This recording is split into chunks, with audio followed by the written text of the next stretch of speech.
This is the Get a Life podcast, Ex-Cult Conversations.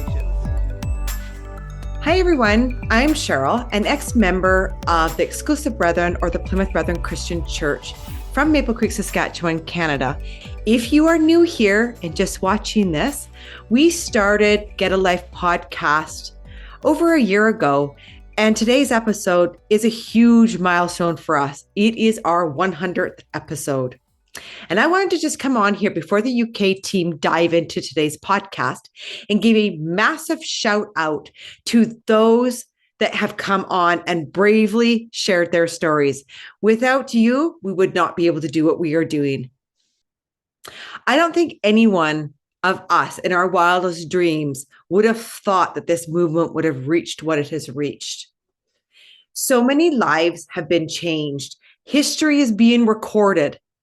This is about future generations looking back, listening to truth, and understanding where they came from.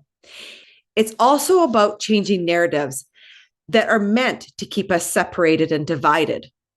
The truth always breaks the chains, and each one of you have helped us with that. I also want to give a huge thank you to Olive Leaf Network, and I urge many of those insiders to make sure that you are reaching out to all the available supports that are out here now. And to please do not hesitate to contact authorities if you need it. And I just want to say that to remember, change happens when we use our voices. Change happens when courage steps up, comes forward, and speaks its truth. So I want to say thank you for having the courage to come forward. Thank you for wanting change to happen. And thank each and every one of you for your voices. Here is a message now from Richard and Ben and the UK podcast with our 100th episode. Much love to everyone. Who would guess when we started the Get a Life podcast that such an amazing community would grow out of such a simple idea? Why is that? If we go back to the very beginning of the Brethren movement, we see that it was founded on the idea of separation, exclusion, exclusiveness. It was founded on a negative. It was all about who we are not and about shunning and despising people who disagreed with us. Jesus told a parable that perfectly illustrates the brethren.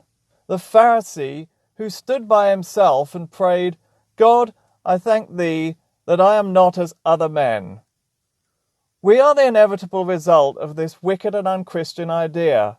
We are the scapegoats. They blame all their problems on us and cast us out into the wilderness and thereby feel better about themselves.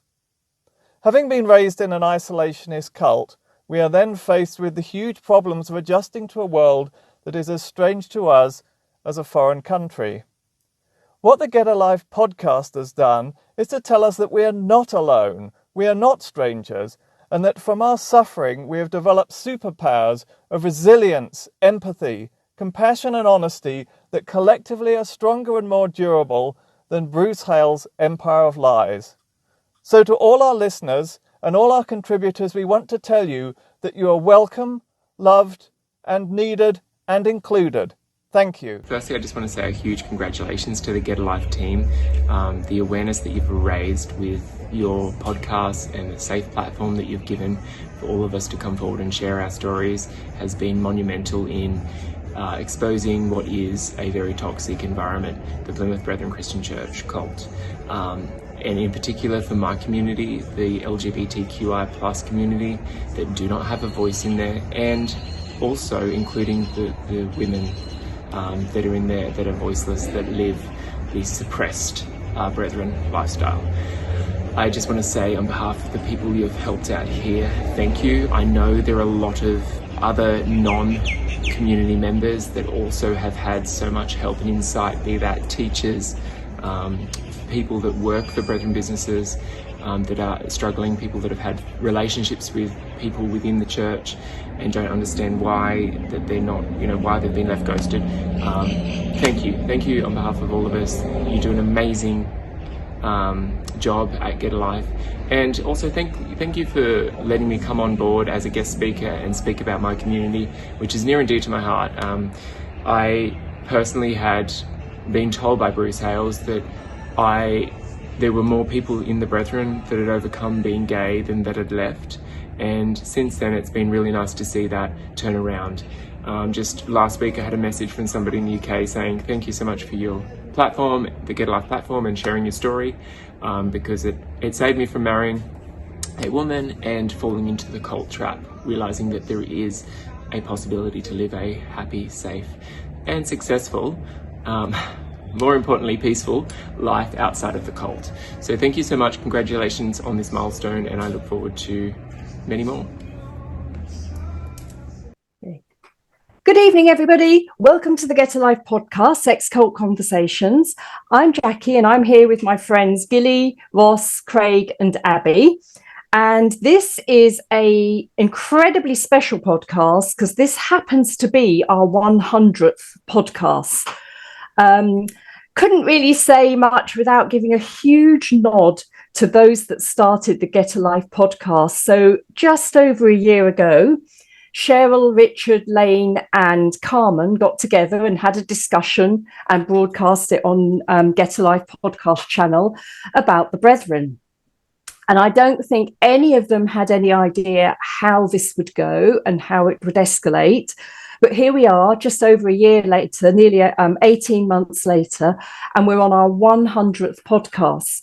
And I don't know, before we go into what we actually plan to discuss on this particular podcast, I don't know if the others would agree with me, but I personally think it's a brilliant way of cataloguing the stories of ex-members of the Plymouth Brethren Christian Church, putting them all in one place and realising the parallels between them. But also, it's a way, we hope and we know, of reaching out to those inside. And I would also add that things have grown so much in the last year. That's why the UK team are here to try and help Cheryl, Richard, Lane and Carman. But I think the full credit goes to them for starting this whole initiative off. So we don't want to start without this. We would also like, because this is the 100th podcast, to give a huge nod to the incredible work done by Lindy Jacob with the Olive Leaf Network. And the Olive Leaf Network, as everybody knows, is there to support members, to signpost them in the direction. And I know that Lindy has worked tirelessly on setting this up. So we'd like to say a huge thank you and a huge nod out to her. And as with all these podcasts, the link to her, the Olive Leaf Network, will be at the bottom of this particular podcast. So I don't know if any of you four wanted to add anything to a little bit of the just over a year history of the Get a Life podcast. I think that it's been a hell of a year. So many people have left. So many people are in the middle of arranging to leave. And these podcasts have been absolutely monumental in helping insiders leave the restrictive cult that they're part of. Yeah, I'd agree. I mean, Cheryl says she's continually contacted on the info@GetALife email, isn't she, by insiders. Not always necessarily wanting to leave. Some are, some aren't, but with queries, questions, information. So it has been quite incredible. The other thing we wanted to do, because we understand that a lot of younger and younger people within the PBCC are listening to these podcasts, so we thought it might be helpful just to do a very quick introduction of ourselves and where we've come from. We'll keep it very brief. So most of you know I'm Jackie Hart, and I left the Exclusive Brethren, as it was known then, some 40 years ago now, so a long time ago. And I have been working in the last 10 years, particularly to help people leave and to try and raise awareness. Don't know if you others would like to introduce yourself for some of the younger generation. Yeah, I'll go ahead. So my name's Ross Turner. I was local in Swaffham in Norfolk. I was withdrawn from in 2014 because I'm LGBT. Thanks, Ross. I'm Abby Thompson. I was married to, and still am married to, Bruce Thompson in Coventry. We were shut up September 2022 and withdrawn from February 23. We left due to a number of factors. We were treated wrongly and terribly well, I was from as far back as I can think, and then post-marriage, we were treated like shit. And then we also became increasingly aware of how many victims of child sex abuse there are within the PBCC, and we did not want to bring up our child in that kind of environment. Thanks, Abby. Oh, I'm Craig Hoyle. I came out of the Exclusive Brethren as it was then in 2009 when I was 19 because I was gay. My story's been fairly well covered publicly, and I recently published a book called Excommunicated that tells my story. So if you're interested, you can check that out too. Thanks, Craig. That's going to be my next holiday read. And Gilly? Yeah, my name's Gilly. I was local in Birmingham, UK. I left in December 2012. Had to leave because I chose a relationship with an outsider. And that was the reason that, I had to leave, because I had to make that choice. And I was just going to say, I think all of us have done personal podcasts over the last 99 episodes of podcasts, so people can look back. And obviously the 4 original members, Cheryl, Richard, Lane and Carman, they introduced themselves right at the beginning, I think, of podcast 1. So if anybody wants to know where they're coming from, and Richard certainly has done a personal podcast, and I think Lane has as well. So there's plenty of info there if people want to find out who we are. I would also add that what we do because we all feel very strongly about the harm that's caused by the Exclusive Brethren, now known as the PBCC. We don't do it for money. We do it in our own time, as well as living our own lives, because all of us have managed to get a life. So, of one sort or another. I'd like to add that too. So for our 100th podcast, we thought we would talk about something quite, I was going to say special, but I'm not sure that's the right word. No, it's definitely not the right word. We thought we would talk about something quite unique. And we were going to have a sort of delve into and have a conversation about what is known about the leader of the Plymouth Brethren Christian Church, Bruce Hales. Not somebody I've ever met, not somebody I know a lot about. So I'm very much in the hands of those that do know more about him. But we thought it would help to sort of understand perhaps a little bit about what makes somebody want to be a totalitarian leader, and maybe a little bit about his background from those that know him and from those that have had encounters with him. And I suspect some of the things we discuss maybe I'd hope would be a bit of an eye-opener to some people. Craig, I know in your book you gave quite a detailed background to the Hales family dynasty. Perhaps you could just fill us in sort of what happened in the 60s with Bruce Hales' father and uncle, and the impact that might have had on the current leader, Bruce Hales. Yeah, sure. So Bruce Hales, or BDH, who's the current leader of the Brethren, is 71 this year. He was born in March 1953, and I think probably one of the things that had the biggest impact on him and his family was when his uncle, Bruce Hales Sr., married Concy Taylor when he was 5 in 1958. And I think the senior Hales brothers had always been ambitious. They were sort of local Sydney leaders at that time, but when one of them married JT Jr.'s daughter, that really turbocharged the power that the Hales family had in Australia and New Zealand. Just to put that into context, in the 60s, JT Jr. was the current man of God at that time, wasn't it? Yes. So that's why it was seen. Is that right? Just for those that don't quite know the history, James Taylor Jr. was the man of God at the time in New York, and his daughter Concy married Bruce Hales Sr. in 1958. And that really turbocharged the Hales brothers. They took control of the Brethren in Australia and New Zealand to a large extent, and then sort of increasingly around other parts of the world. And there was a lot of focus on business at that point. Bruce Hales Sr. in particular had been a time and motion studies expert, and was heavily focused on maximising business efficiency. And so in the 60s, you had people writing down, sort of documenting every minute of their day and then handing in those timesheets to the priests to be assessed to see whether they were using their time as efficiently as the brethren could.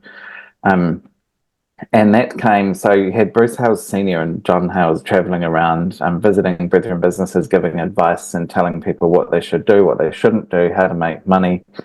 And it came to a head in 1965.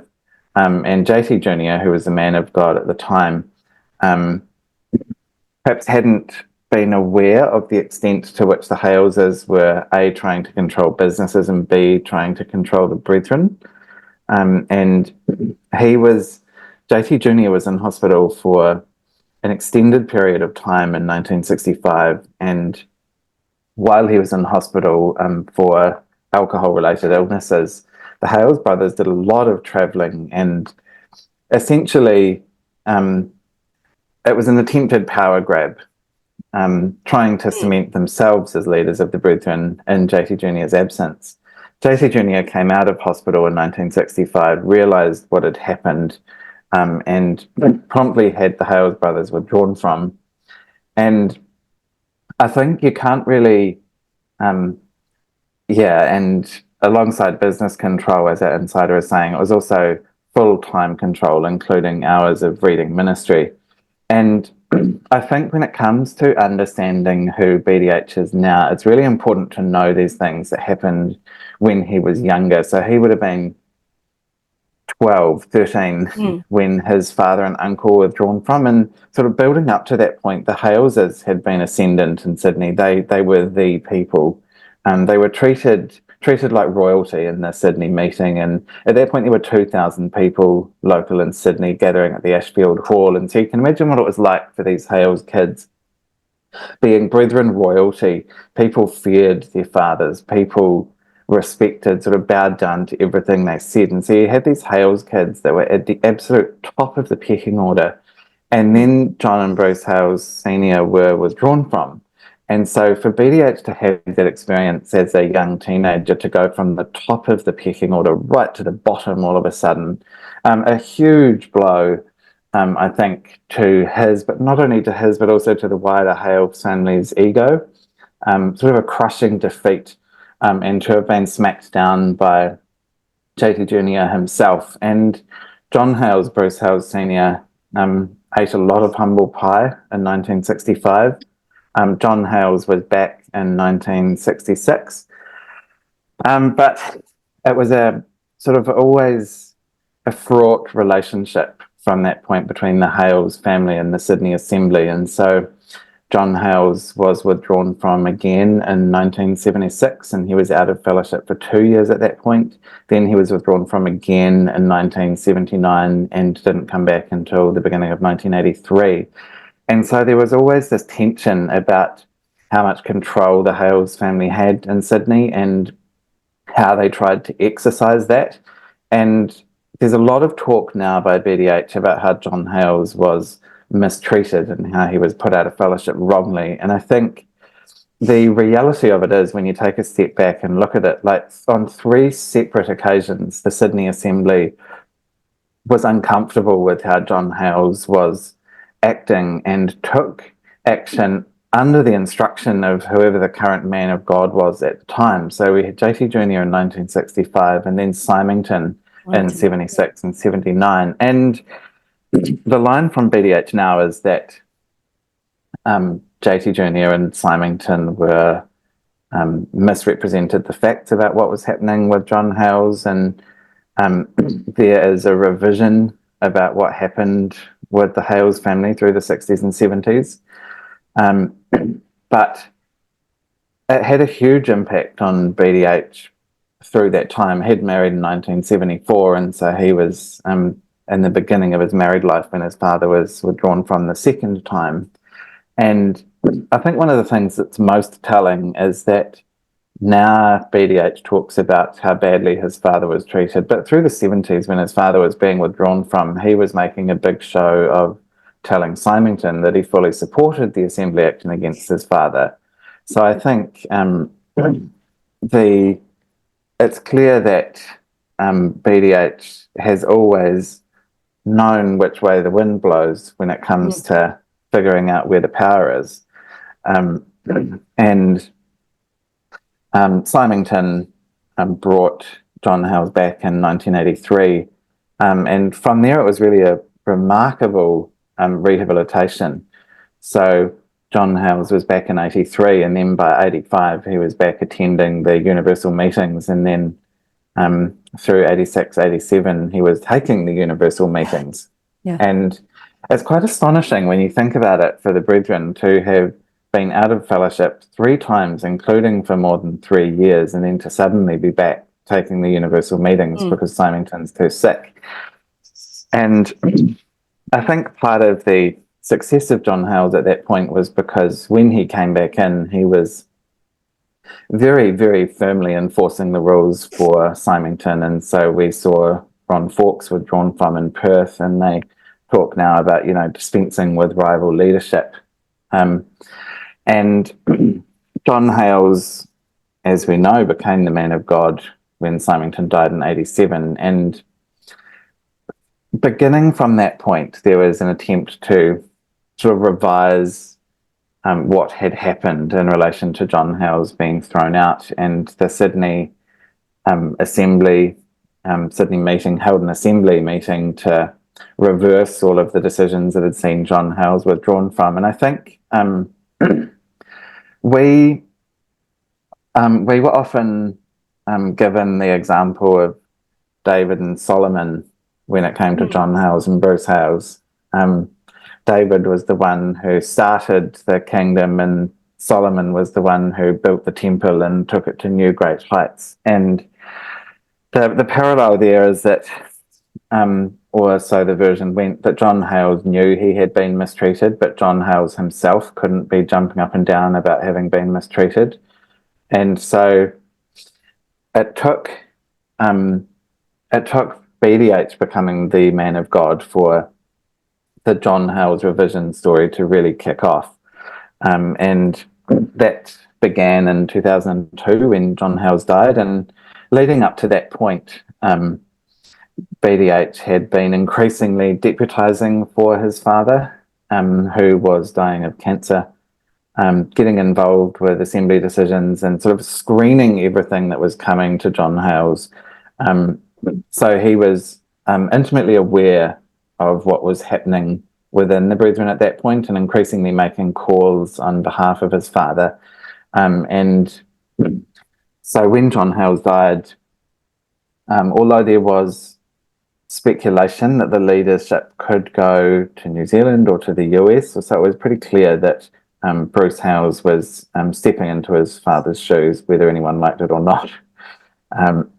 And I think one of the things that is most telling is, so Bob Thorncroft wrote a letter to the Sydney meeting in July 2002, raising concerns about the fact that Bruce Hales was stepping up to the leadership and the way he had acted in Sydney. And he quotes Bruce Hales, BDH, as having said, "The Hales name has been dirt for a number of years, but it is going to be different now." Wow. And I think that really speaks to BDH's mindset, in that the Haleses were at the top and then they were at the bottom, and now they're back at the top again. And now that we're back at the top, as our insider says, BDH is now using his father's history in revenge fashion, like he has an axe to grind. There would really be a church meeting without it coming in with the clear attempt to make anyone that agreed with the JSH judgments to keep their head down. And that's, I remember being at multiple meetings in Sydney where this came up, and it was all JSH this and JSH that, and how badly and we've seen it in Barbados, haven't we? Yes, over this. Yes. And this is the tension in Sydney. Is Sydney is seen as the centre of the Brethren movement, and it's the most blessed place. But the Sydney Assembly is also the place that withdrew from John Hales 3 times. And so I think BDH has this really conflicted relationship with his own meeting, because it's the center of the Brethren universe, but he's also got these deep grudges about the fact that they kicked his dad out. Out of interest, is anything known about, particularly the first time BDH's father, John Hales, was kicked out, withdrawn from, was anything known about what happened to BDH? And the reason I ask that is because quite often if a father is kicked out, the children, depending on what the mother does, the children go and live with other families. Do we know anything? Did that happen, or did his father leave the house? Is that known at all? So I'm just thinking about the impact of that. I mean, I had to live away from home. It had a big enough impact. He was married, wasn't he? No, in 65, he was a young teenager. He was the youngest of the family. My understanding is that the children of John and Helen Hales were still in fellowship at that point. Yeah, Yeah. And by 1976, he was married. And then as a young married couple, because of course Bruce Hales Sr. and his wife Concy were out of fellowship for much, much longer. Yes. And at various points, at least one of his first cousins stayed with Bruce and Jenny Hales. So I think it's sort of been said before, I imagine if BDH knew how harsh it was to have your family kicked out and so on, well, he does know. That's kind of the point. The Hales family have been just as brutal as anyone else at kicking people out. And, in the 60s, John and Bruce Hales Sr. withdrew from their auntie, who then went on and committed suicide, Eva Hales. And so I think you've, right through the Hales family, you've had these sort of tragic circumstances that have affected the Haleses just as much as anyone else. So they know what it's like. They know how harsh it is. And that's the point. They're inflicting pain on other people the way it was inflicted on them.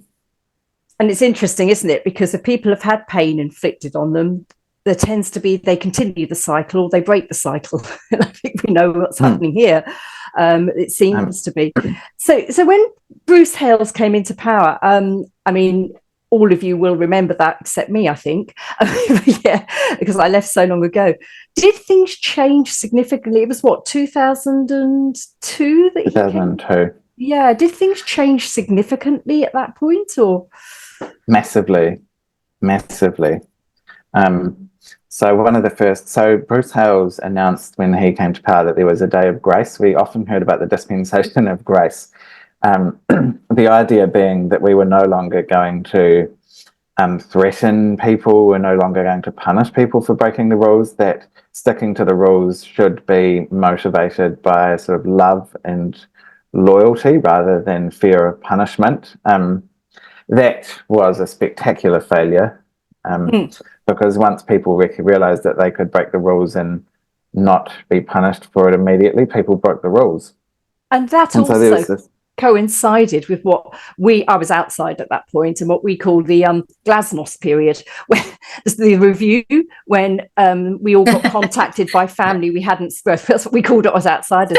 We all got contacted by relatives that we hadn't seen in years. And I don't know if what was said inside, but the impact on outside was really quite marked, because a lot of us met up with relatives. My husband saw his parents for the first time in 27 years, and it was hugely emotional. And then all of a sudden in 2003, which I think is what you were perhaps leading on to, Craig, the shutters came down again. And although we had some minimal contact from then, and it was almost like you dared to open up your heart a little bit to your family. And I saw my brother, who I hadn't seen for best part of 25 years. You dare to open up your 20 years heart to your family and hope. And then the shutters come down. And actually the second time round, it almost hurts more. Yeah, yes. And that impacted my family. Like my grandmother, for instance, was told, oh, sorry, your parents shouldn't have been kicked out in the 70s, and your husband shouldn't have been kicked out in the 80s, and your son shouldn't have been kicked out. And it's like, it's too late by this point. Your parents are dead, and your husband was long married to someone else on the outside. Like, it kind of made it, like, to go through that cruelty and that pain for the sake of the brethren was bad enough, but then to be told it was wrong, all for nothing, made it so much worse. Yeah. But I think, again, this came back to BDH's sort of obsession with his father having been mistreated and all of these wrong assembly decisions that had supposedly, and they were terrible. People were being kicked out for all sorts of ridiculous things. But part of his logic, I think, was that if John Hales had been wrongly treated, then there were bound to be lots of other people who had been wrongly treated. And so the review was going back and looking at every excommunication or assembly decision in the last 50 years and seeing who else had been wrongly withdrawn from. But the strange thing here is that John Hales had kept scrupulous records of everything that had happened while he was the man of God. He had a filing system at his home in Sydney, and it was sorted by locality and then alphabetically. So if he was to look up something about, Craig Hoyle from Invercargill, which was where I was local, he could go to Invercargill and then flick through and find H for Hoyle, and then there would be a record of everything, all correspondence that had crossed his desk that related to me. And so there was this really comprehensive record of what had happened and who had been withdrawn from and why and what the priest had said. And when Bruce Hales, Junior BDH, came to power, he said that it was a new dispensation, it was an era of grace, and we didn't need to dwell on the past. And so all of John Hales's records were shredded. Wow. And they called in a document destruction company and loaded all of the documents and hid them. So Daniel Hales's sons were in charge of watching to make sure that every piece of paper was destroyed. And it was 2 pallet loads worth of documents about Brethren history and assembly decisions and so on. And the truly bizarre thing is that 2 pallet loads of documents were destroyed, and then BDH turned around and ordered the review, which was, let's go back and look at all these assembly decisions. It's too late, too bad we just destroyed all these records. You're just relying on everybody's memory then, which is about as fallible as anything, isn't it? If you're going back 30 years for decisions made then. And so then I think that opened the door for this revision about what had happened, because you were going on people's memories rather than the records. And this went badly wrong for some of the leaders in New Zealand who got in trouble for withdrawing from this person or that person. I remember one in particular who stuck their neck up and said, I'm not saying sorry for withdrawing from that person. I just did what John Hales told me to, and here's my copy of the letter from John Hales where he said to withdraw from them. Whereupon this person got kicked out. Wow. Yeah. So there's been this huge revision of Brethren history under BDH, and a big part of that has been revising what happened in the 60s and that John Hales and Bruce Hales Senior should never have been withdrawn from, and all of their business instruction has come back to the fore. Sorry, Craig. The insider sent me a direct message rather than to the group, but whilst you're talking about the review, the insider wrote, there were suicide cases in the review that were looked at and then glossed over again, as there had been court cases involved where the brethren publicly said they never did anything wrong, and in the review they were seeing it was wrong. Yeah. And there were so many cases like that. Yeah. Sorry, Craig. No, the business side of things was something that really kicked off again under Bruce Hales, BDH. So going back to the 1960s and saying, hey, that focus on business, the system days, there was nothing wrong with that, we're going to bring it back. And I remember around that time this astonishment from older brethren who had lived through the 60s, and the system days were like the worst possible thing. It was terrible, it was dreadful. Everyone knew how wrong it was, and now suddenly it was coming back. The sort of mental gymnastics that people were having to go through to reconcile themselves with that. Of course, for the younger generations who didn't remember the system days in the 60s, it was a different situation. So I think the older brethren, these are people in their 70s and 80s now, have a lot more disquiet about remembering those system days and all of the different versions of events that the brethren have told about these things. So it didn't take long for BDH to, so within 5 years of becoming the man of God, the brethren were back to holding business seminars, and we've since seen the rise of UBT and this focus on making money, and including sort of the strange thing is that BDH has been intensely focused on clearing JSH's name and making sure we all know that JSH was blameless and that John Hales did nothing wrong. But at the same time as all this is happening, he has quite happily overturned a lot of his father's ministry on things like computers, for instance, or fax machines or mobile phones, or any number of things that John Hales spoke very clearly against. BDH has been quite happy to tip all that out the window when it comes to making money. When BDH first introduced, the sort of business go-getting, did it come into the Brethren meetings, or was it kept separate in those early days? Was sort of the business initiative kept very separate with business meetings, but it didn't sneak into the assembly, as they would call it?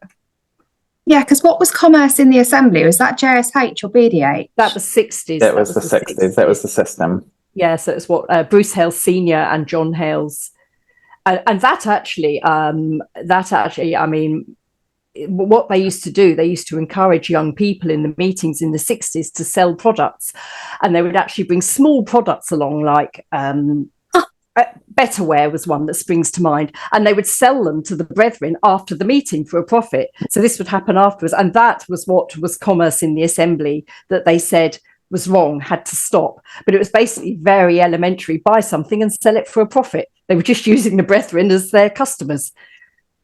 Like a giant Tupperware party. It was, yes, it was after the meeting. I don't remember it, but Andrew, my husband, does. He remembers it as a little boy, Yeah.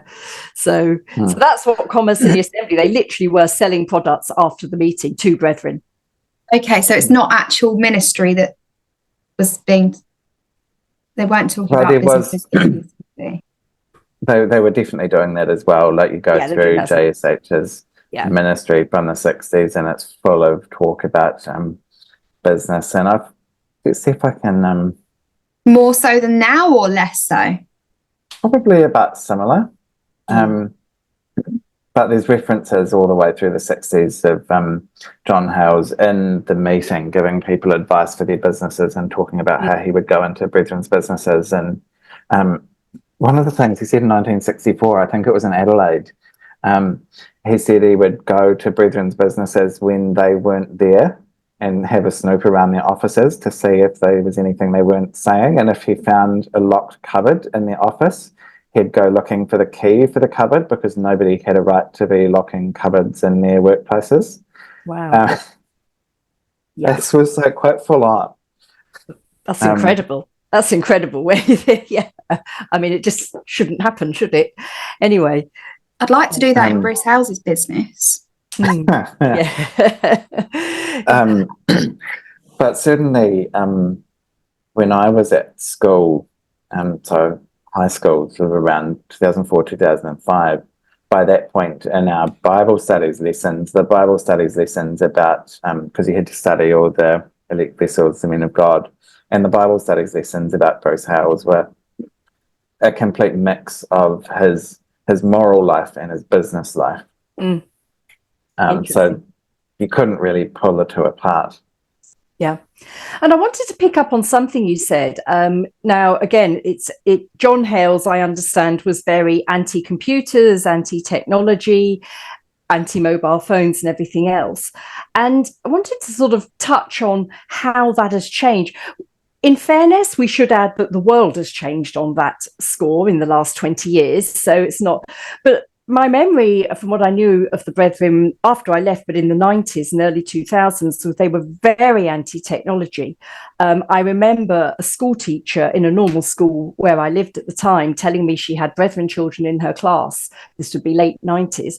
And the father came in, was absolutely adamant his children shouldn't even touch the computer. Just to put their fingers on the keyboard would be wrong. The world has moved on since then.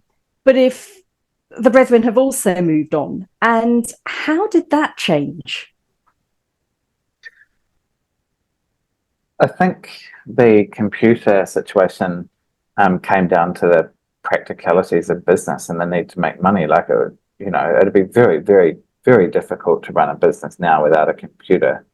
And others here would remember when the WordX machines were rolled out around about 2007, 2008. Yeah, were you involved in those, Gilly? Were you? Yeah, so I worked for. So when the computers were first introduced, one of the things they did was kind of used people who had it, like prior to Brethren's careers being much simpler. They'd use brethren who had experience from 60s, 70s, 80s who had experience in computers. And I was working for a company at the time who were involved in the repair of the early computers. I mean, at the time they were called WordX because essentially all you could get on them was Word, Excel, and Outlook. There was no internet access. They were literally just very basic PCs PCs that they essentially built themselves and tried to put a protection system on, which were, for those who were technically minded, were quite easily hackable in the early days. But yeah, I mean, that, like Craig says, that was around 2007, and I think I remember it being quoted at the time that Bruce Hales had said his father had wanted to introduce them in the 90s, but the brethren weren't ready for them. That was what was quoted at the time. So that's about 2007-ish. That kind of yeah. And he said that his father had wanted to introduce them in the 90s. Like Craig said, it was becoming very difficult. Prior to computers being brought in, there was they brought fax machines in. Before that, they were using local businesses I remember brethren using a local post office fax machine to have to run around to the local post office to get a fax that was, someone had faxed an order through. And so it was around that time they started to use computers, and then at the same time they introduced, in the early days, it was car phones, which were basically phones that were installed permanently in the car. They still had a corded handset, but they were very, very heavily restricted. I think you could dial 4 numbers, and you had to sign. Was it only 3 people were supposed to be allowed to know your car phone number? I was just going to say, you had to sign a document that you would only give your number to. It was basically the office, your partner, and one other emergency contact. But I think what's kind of 2007, but we're in 2024. But if you look at the comparatively how quickly they've gone from those early days of car phones, very, very basic PCs, to then mobiles, where they went from car phones to at one stage they trialed phones in bags, which were basically a receiving device still with a corded handset, but you could pull out an aerial of the bag for those, because I think a few brethren had sort of said, look, we're in construction, we need to be able to talk whilst we're on site rather than running back to the car and things like that. Then they introduced, I think it must have been like a load of Nokia mobile phones that were bricks. pretty much at the end of their lives. And when they were introduced, I mean, it was similar kind of thing to the car phones. You were restricted dialing. You had you're only supposed to have so many people who knew your number. And those early Nokia phones, they had the cameras removed, they had the number of ringtones reduced, they had the texting facility turned off. And it very, very quickly escalated from that to then Blackberries were introduced, which again, obviously you could email from your handset yeah, it's just when you look at it, and obviously computers were evolving all the time. Then laptops were introduced. They were called LapX at the time because it was a kind of a development from WordX. And then they introduced, restricted internet browsing, and you had a white list of sites that you could visit. But I think the thing we look at is how quickly it's gone from very, very primitive devices to what they've got now. Primitive. Yeah, kind of. Nokia 6151. And there's just a little message from the insider, and it's become clear why the change. All computers are now fully owned and distributed by UBT now. So UBT obviously being closely associated, I think it's a polite way to put it, with the Hales family. So if you like, it's a captive market for them, isn't it? We'll distribute these devices, but you have to get them from us for your own protection. Yeah, I think one of the quotes that was put out at the time about, because I think someone did actually question like the cost of the computers and computers. And I remember the quote being put out at the time from Bruce Hales was, "There's no price too high to pay for your purity." Okay. And another interesting thing, so that was 2007. And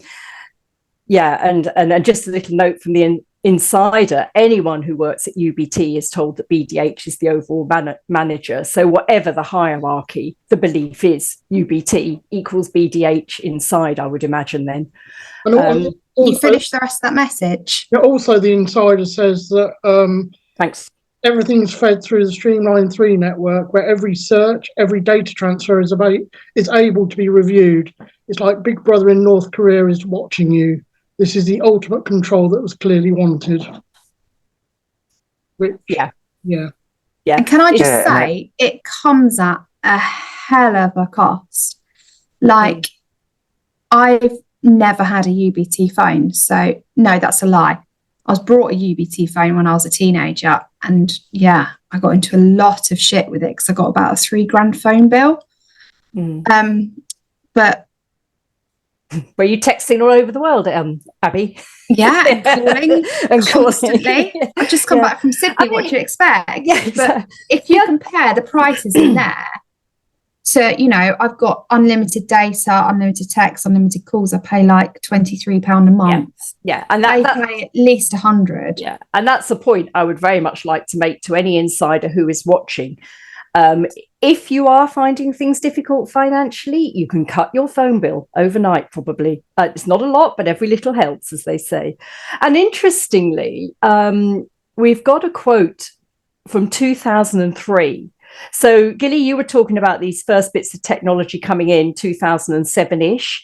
In 2003, BDH said, I was privileged to be at those meetings with beloved Mr. Symington in Winnipeg. And I remember getting smitten that I never should have touched it. Much mercy, I had disposed of it, but I had it and hadn't seen the danger in it. And he was talking about computers. And then he goes on to say, but see, in 1982, it's just come back to my mind that, as I recall, if the brethren didn't give up their computers immediately after those June meetings, it was a test of fellowship. Some persons lost their lives over it, lost their wives as well, went out of fellowship, lost their families, lost their wives over just hanging on to a stupid computer. That was 2003. 4 years later. Yeah. So I always say you'd almost have more respect for the brethren as a whole. If they believe technology is bad, stuck to that and live their lives accordingly, not sway with the wind. And of course, what the situation, like, I can distinctly remember the place I was working. There was an older guy who was in the brethren, and he really, really struggled. Like, once computers were introduced, and he really struggled with like getting his head around it. Saying, at the time he would have been in his 50s, 60s. All of his life, he's been, he's probably had to stand up to, like you say, school and places like that, saying, no, we can't touch these because they're, and everything's wicked about a computer. And all of a sudden, he's now working in a place where we are repairing and developing the computers. Yeah. And I think there was a whole lot of the older generation who really struggled. Found it because of what they believed, that technology was wrong and it was pipeline of filth and it was of the devil. And the other thing I thought perhaps we'd want to touch on this score, my understanding is that people inside are told you need, the insider has told us everything's fed through Streamline 3 network where, it's monitored what they do. My understanding is the Brethren inside are told you need that to protect you from the internet. You need that to protect you from all the wicked things that are out there on the internet. All 5 of us have completely unlimited access to the internet. Is it a problem? I mean, just to try and explain, you don't have to look things up. You don't have to, there is a dark side to the internet, but there's also an awful lot of good to from the internet and a lot of information. For example, domestic abuse websites, sexual abuse websites, etc. Suicide helplines aren't. LGBT support. All can be found on the internet. I think it's been said in ministry, and I think it was said in it because I'm picturing where I was sat when I heard it. Bruce Hales shouted down the mic that it would be folly to compare ministry from the present to ministry from the past because times have moved on. That's what they always said, wasn't it? If all the great men were in a room at the same time, they would all agree. Bollocks! Yeah. Imagine if JSH came back now. I genuinely think that even he would be mortified. Yeah, I mean, I think there's an element of truth. The world has changed, but as a comment from the insider, there's been significant commercial turns the Lord has made under BDH.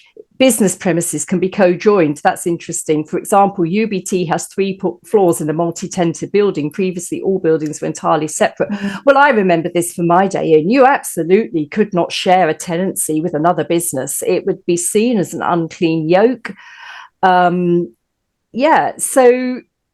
it's interesting, isn't it? There's a joke amongst ex-brethren about, the Lord has turned another corner, but it must be very confusing for those inside, as you said, particularly the older generation that have had to get their heads around things and then have to change their thinking. And also outsiders who have literally, I'm thinking of a couple who had phones and were kicked out of home and literally had to sleep on a park bench. And then they really struggle in turn because all of a sudden they sort of see brethren in a supermarket, they've got a smartphone. Yeah. What is going on? Yeah. And they literally lost their family and everything over their lives were destroyed and they had to pick themselves up and get a life. But it's not easy, is it? It's not easy. The other thing I wanted to try and touch on, I obviously don't know BDH personally at all. I've never met him. I don't know what he's like. But I know there are people, I mean, Abby, you've actually met him, haven't you? Is that right? Certainly. And I know that some people have sort of written in with their stories and their feelings of what they got when they actually met him. But Abby, tell us what your thoughts were, just as a person. Clean or not? Hey, we're talking to Abby. Did he have, I mean, some people say, oh, he has such a great presence. Did you find that? Because some leaders do have a kind of charismatic presence, don't they? No. Did he have that? He told me that he was going to be a father to me, and that never happened. I've written down a story. I will just bring it up. My first interaction with Bruce Hales was when I was 14 in 2012, when my family was over on an encouragement trip. We stayed with Graham Kennard, who was at the time local with Bruce Hales in Eastwood. He interviewed my parents after the supper meeting, asked my father what he did for work, asked my mother how she was doing, and she handed him a letter. He then chatted to my little brother and asked me what I was doing for schooling. I think I just said GCSEs. Mum stuck up for me and said I was doing well. His advice was to keep praying, keep close to local brethren, and never give up. We then returned to the UK for a short period of time before an incident happened with my father when I was 15. It was Bruce Hales' guidance that I should be sent straight to Sydney with my aunt.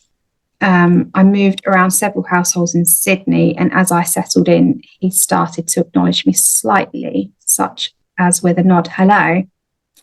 The second interaction was I left the meeting room through Cedar with Amy Proctor, daughter of Steve, who I was living with at the time, as I think they'd kind of arranged for me to speak to him.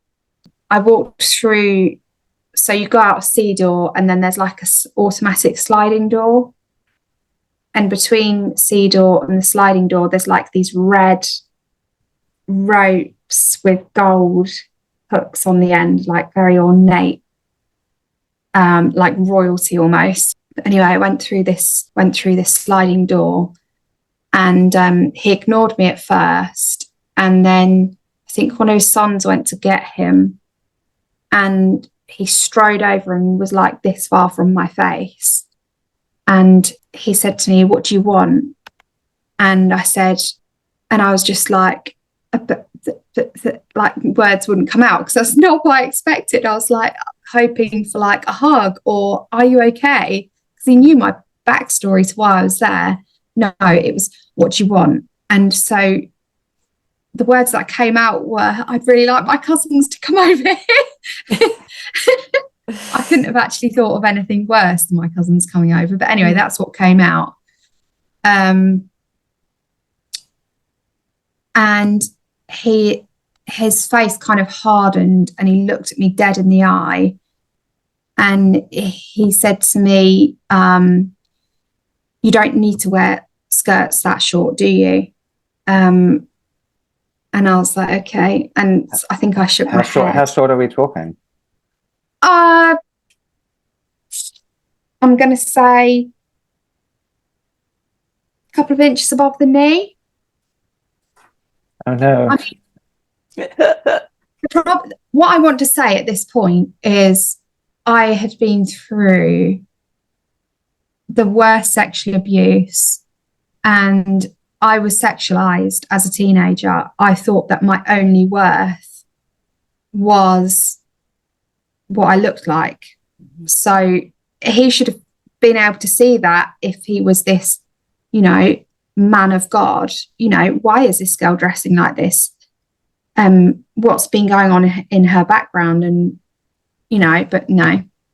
And he said, "That's not the way to attract men, don't you?" And I shook my head again. And he said, "Good." And then he said, "I can't have you seen coming out of here looking like that. You need to leave via the fire exit." And then he said, "Is that all right?" And I said, "Yes, Mr. Hales." And I walked over to my right out of the fire exit. And as I turned to walk, he turned to a group of lads that were stood by the door that I'd come through. And I heard him say, "What a mess. That's what not to go for, lads." I mean, my first question about that conversation, to me, with my 40 years out of the Brethren hidden, that's a wholly inappropriate conversation to have with a teenage girl. Absolutely. And it's not, it's I was in at the time. Yeah. Was one of utter turmoil. And, I hadn't come out about the sexual abuse then. And I didn't know why I was, how I was. And he basically just twisted the knife. That the comment to the group of lads that were behind me was like, really upset me. The Proctors were entertaining that day and I walked around like a zombie. The following Saturday, he rang up Steve Proctor and said he thought that he was a bit harsh with me, and he told Amy to take me skirt shopping, and he gave them $150. Bear in mind, with Sydney fashion, this wouldn't even buy half a skirt. At the Sunday reading, he pulled Steve Proctor into the minister's suite and told him to tell me to write a letter with everything that had happened in my life. And I had up until 5 p.m. that evening to do so. So from 3:15 until 5, I scribbled down most of my life. My third interaction. Could you explain what the minister's suite is? Yeah, sure. So minister's suite is in Sydney, as I remember it. So I don't know if it's changed since. So you go through this door, and essentially in Sydney, there's this big, huge garage, is what I'd call it. There's a garage door, one side like automatic, and then there's one the other side as well. And Bruce Hales comes in and parks in there. And from my memory, there's another little room off to the left where he would take people in for a private interview. I've heard that there's wine in there and all sorts. I think there's full sets of ministry and photo books as well. But now every locality around the world has got one of these ready for when he comes. Yeah. Woo! Comes over to the meeting. And Craig, did you have any direct contact with him? Yeah, I met Bruce Hales a bunch of times. Yeah. The first time I met him was around about 2006, when I was 16, and we were in Wollongong for fellowship meetings. And this was back in the days when, long before there were ministers' suites, and he would just walk out of the meeting through everyone, and then you just all pressed forward to talk to him. Yeah, I've heard those and stories. It was, I just remember it as being absolute chaos, and I fully understand why they needed the minister's suite, because there would just be hundreds of people sort of jostling to get to him. And so I was like jostling through the crowd with my dad. I didn't care. I didn't want to talk to him. But my dad needed to talk to him because they'd banned advertising in the yellow pages. And that had a really terrible effect on our family tyre shop. And so Dad just needed to get to the front of the scrum to ask BDH if we could advertise in the yellow pages again, because otherwise our business was a bit screwed.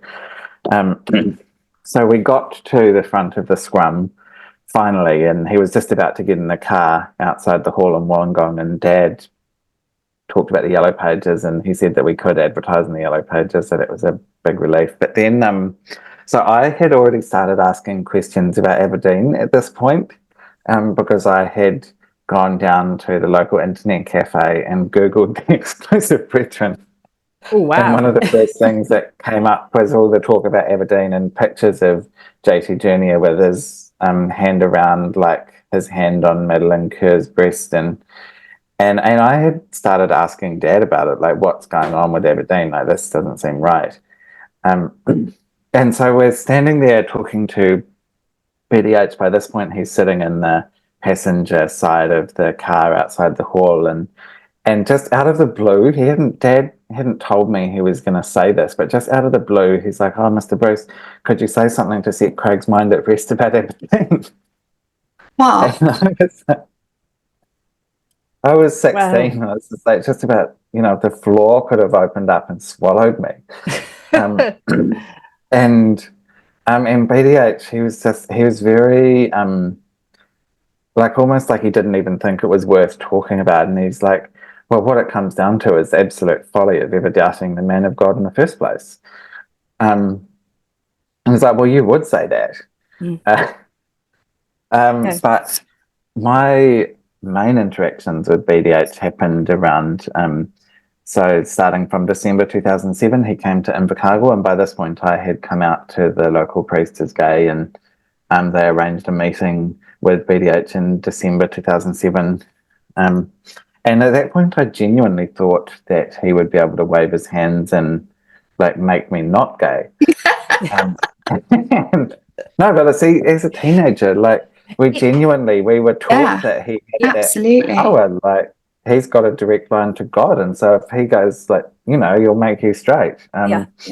And it's actually quite hard to get across to somebody that's never been, in my day it was Mr. Symington, but the feeling was just the same, but quite hard to get across to somebody who's never been in this situation, how revered this person can be that you've been told from birth or whatever is the man of God. It's basically like Jesus. Yeah. Yeah. And it's also like, so I get where you're coming from there, Craig. He would just touch your head or something and that would be it. yeah, like an anointing. And like even as Abby was saying, even if he appears kind of ordinary, the circumstances in which you meet him, like he was in Invercargill and he'd flown in on his private jet, and they had all of these, they do all these security things. So he always traveled in a blacked out car, and there would be two different convoys traveling, and nobody knew which convoy BDH was actually in. And then they had people on all the street corners waiting to make sure there were no journalists or photographers waiting to ambush him. And then there was the marquee outside the hall so they couldn't see. So there's this huge apparatus around his arrival.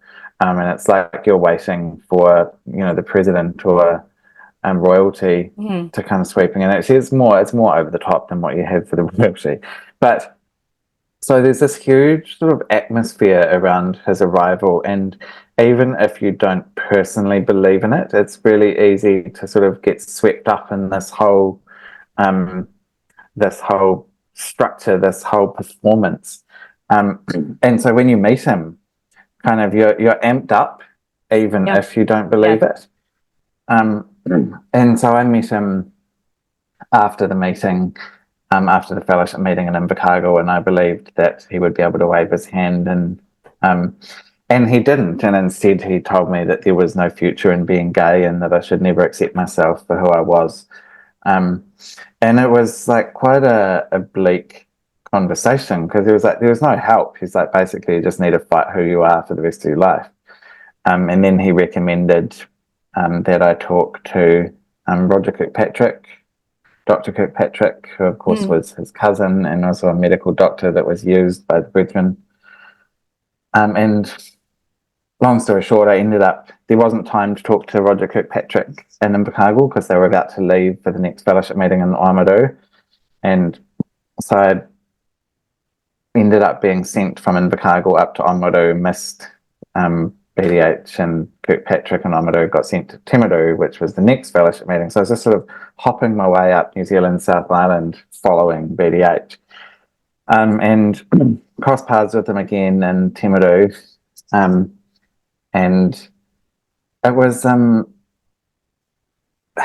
thing that really stuck with me from that day is that they had a stash of letters for BDH from local Brethren, and the kind of letter, as Abby was saying, you're pouring out your heart and soul, talking about your circumstances. And he was given a stash of these letters from Brethren in Timaru, and he was just sitting in the lounge, dozens of people around him in the big circle, you know how they do, and just going through these letters and like reading them out and talking about people's private circumstances out loud in front of everyone, and asking the local priest, like, what can you tell me about this family or that person or so on. It was like such a, like, I was shocked by it even at the time.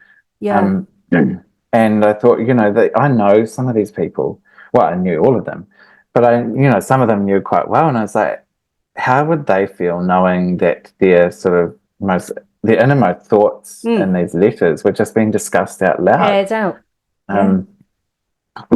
And so I think my impression at that point, people think that BDH is a pastoral figure, but my impression at that point was that he didn't particularly care about the people who were writing in letters. It was very business-like, just whipping through, reading them, saying this, they should do this, they should do that. What about these people? No, yes, no. There was nothing, didn't seem to me to be anything particularly pastoral about it. While this was all happening, of course, everyone's drinking. And I got sent outside to talk to Roger Kirkpatrick, and had an even more disturbing conversation with him, where the conversation got very sexual, including asking if I was sexually attracted to one of my local priests. And then back in the house, I ran into BDH again, and he said that he would be talking to Roger Kirkpatrick about what we had talked about. And so there was, it was very clear to me that not only was he sending brethren to talk to doctors like Roger Kirkpatrick, but also that he was then following up and expecting Roger Kirkpatrick to discuss these people's situations with him. And so there were some very, very blurred lines around what was priestly care and what was medical care. And I don't think the brethren were ever very good at determining that doctor-patient confidentiality. That interaction with Kirkpatrick and BDH didn't save me, and I tried to run away, and then ended up. I heard a story that it was told to me by a medical professional, non-brethren, that was working in a private hospital in the UK, and they don't work there anymore, but they told me staff there were very uncomfortable because they had a lot of brethren people go through their hands, and they were having to send reports of their medical records to Australia. And this was a non-brethren person that told me that, which they felt very uncomfortable with. So I agree with you, Craig. I think there were some very blurred lines there. And of course, you'd never know when these medical records would be used against the person that is suffering, I guess. I want to know where all these letters and reports and stuff containing really personal information is stored, because, for example, if someone's, written out their sins and they're repentant and all that, if they've got it on file, then actually it's not, it should be burnt. It should be ripped up. Do you know what I mean? So in the UK, from a purely legal point of view, if somebody is holding what is deemed personal information on you, and that's not necessarily something personal you've done, it could even be your personal details, that is protected data. And you hear these tales, don't you, in the news of companies that are being fined or individuals that are being fined because they're a data controller and they've allowed data to leak. I work in medical care, and patient confidentiality is a huge thing. So again, I'm saying this for the benefit of those that are inside and might be listening. You don't have to write down what you've done. That is your information. That is your story. That is your. I know they call it a sin. I'm not going to call it a sin because that's not. But you do not have to write down what you've done, unless you can have some assurance of what's going to be happening with that information. And I doubt you would get that. No. However much they ask you to write it down or whatever, you do not have to. And the law would back you on that. And it's quite interesting because the Get a Life team put out a request for some other personal encounters with Bruce Hales. And 3 of them just tie in with things you've touched on, both Craig and Abby, because you both met them. I'm just going to read one of them out. And it said, I had several interviews or conversations with the man of God as I thought of him at the time. Every time I was in his presence, I was absolutely hanging on to his every word and thought if I followed them perfectly, my life would change for the better.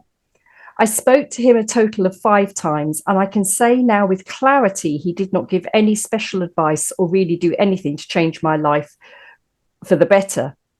He clearly thought of himself suitable to give out advice, and the way the brethren behaved when speaking to him or around him was in total awe, as if he was God himself. So that backs up how you felt, Craig, when you first met him. And there's also just a message, a chat from the inside that said he's good at creating an aurora of out of this world experience. I remember in his office, he said in there, this place is holy, HOLY. He spelt it out as we sipped whiskey together. That's a lovely little anecdote. Thank you for that. That's lightened me. Thank you. So to go back to this person that sent their story in, another time he said to me, are you on medication? Depression runs through families and we need to get it out. This is when I wanted to talk to him because I was depressed and suicidal. He suggested my husband came home for lunch in the middle of his work day. I didn't go on any antidepressant medication at the time. Some 6 months later, I wrote a letter to him asking what to do about continuing to feel depressed. And he sent a message to me saying I should go on medication. After that, I never tried to contact him again because I felt he never really heard or cared about what I really needed. And there was no real solution because there isn't one in there, which again concurs with what both you, Abby and Craig, experienced in your direct dealings with him. What was that famous quote from Roger Kirkpatrick? Half the brethren are on antidepressants and the other half should be. Yes, exactly. Yeah, that sums it up, doesn't it, Craig? I remember that quote. This other one was a little bit disturbing, and this is slightly akin to the conversation perhaps you had with him, Abby. My parents found out I'd started a relationship with a non-brethren guy. They were really distraught, and my father, after questioning me, called BDH. He got onto him straight away by phone. After relaying the ordeal to BDH also wanted a photo of myself and my boyfriend. He then wanted a recent photo of me, which my father took and then emailed it through to BDH. BDH then requested to speak to me. Once the phone was handed to me, BDH asked that I was in the bedroom with the door shut and also that I was by myself. He began the conversation by making sure of my name and then confirmed that I was 22 years of age, which I confirmed. He then went on to ask questions about my position in the family and what a big responsibility I had being the eldest. He then went on to question my relationship with my non-brethren boyfriend. He asked how many times did I have sex with him, which I replied that I had no idea. He then asked, didn't you keep a diary, which I replied no. He then asked, would it have been 30, 50 or 100 times? When I replied, I'm not sure, I was terrified what questions he was going to ask me next. BDH then started talking about sex freely to me and telling me that my boyfriend would have had sex with a lot of women. I gather this was a tactic of trying to turn me off my boyfriend. BDH then wanted me to fly to Sydney the following day to talk to himself in person. Of course, I declined the offer. I was too afraid of what might come next. I made up my mind on that phone I made up my mind after that phone call that I didn't believe in BDH any longer. I tried to tell my parents and they said he would have said those things out of his love for me and helping me out. But I didn't see there was love at all in what was said, and I left home the following day. So I know someone from Sydney that left, and he had an interview with Bruce Hales regarding his relationship with a girl, and Bruce Hales asked if they'd had sex, and that he then asked if they'd had oral sex, and then he asked if he'd used his tongue. And then he said, that's all right. And I forget the rest of the story, but after like the interview, he kissed this lad. It's just, yeah. Like if I look at the people that are at my church and like the elders, it wouldn't even cross their minds. And I think, sorry, Ross, you wanted to say something? So we've just had a message from the insider to say in-person interviews where there has been sexual encounters, he delves into detail. He likes to know how long the intercourse was and what was involved. And picking up on that point, we had a young brother and sister that, as the brethren would put it, committed fornication before they were married. And the local priest wanted to know what position they'd used and all the intimate details. And it's just disgusting. It really is. Yeah. And again, to any insiders that are listening, details like that are not you do not have to share them. If you think anything you've done is wrong, that's nothing. That's between you and God, if that's what you believe. And you do not have to share intimate details like that at all. It's not their business to know, is it? No, definitely not. No. And then the third story that we had of a, relationship or somebody who actually came from a very recent leaver. And they said, when I was about 13, 14 years old, I met BDH after a fellowship meeting. My sister was talking to him about getting married. As the conversation went on, he directed his attention to me and asked if I also had a boyfriend, to which I responded no. And he said, good, otherwise we would have to kill him. Roger Kirkpatrick was nearby and did his awkward cough, and BDH said quickly, oh, well, we will knock him down so he can't get up for 24 hours. I remember sobbing over this as a young girl.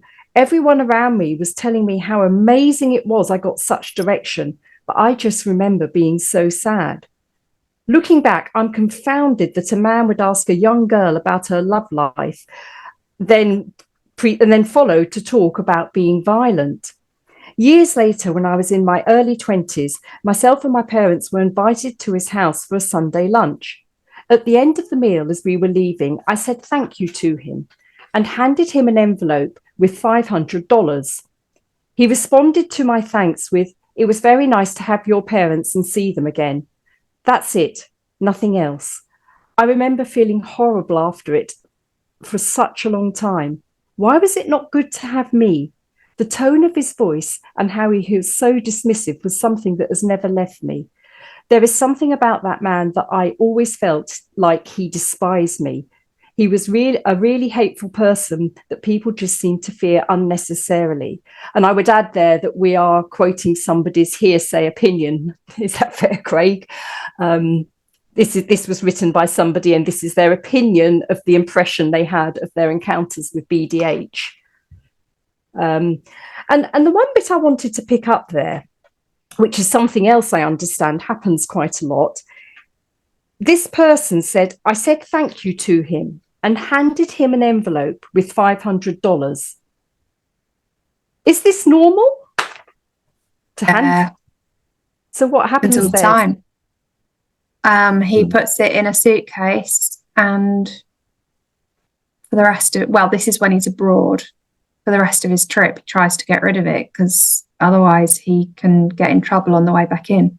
I was out for dinner with BDH once, and he was like handing out money to young people and giving them up to like $800 each.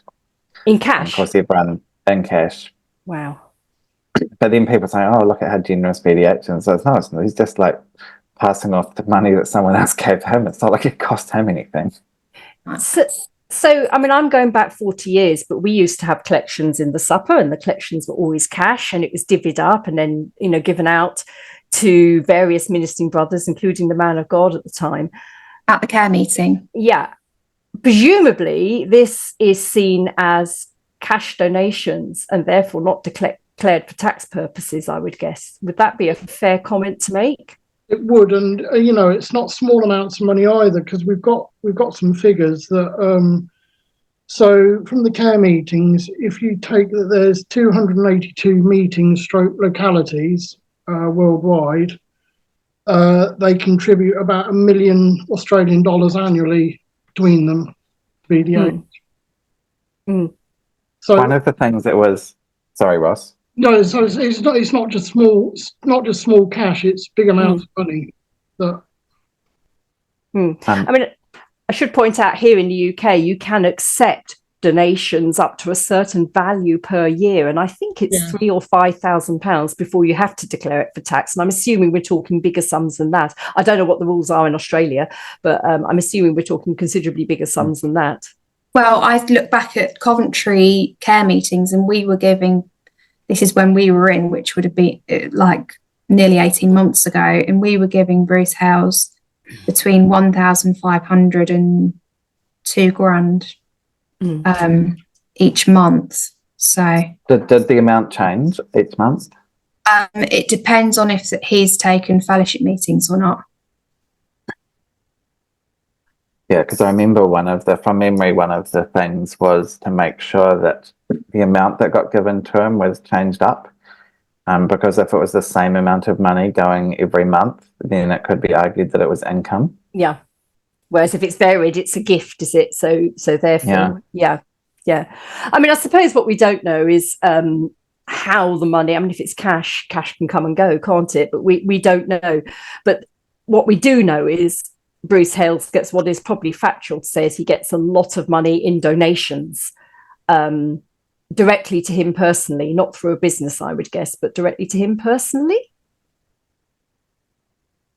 The insider says cash gets handed out non-stop. Sometimes people will give him a large wad of cash thinking they're doing their bit for the man of God. And then he casually gives it to the next person he talks to. I think I might go to a meeting. It might be fun. I'll put my headscarf on and see if they notice.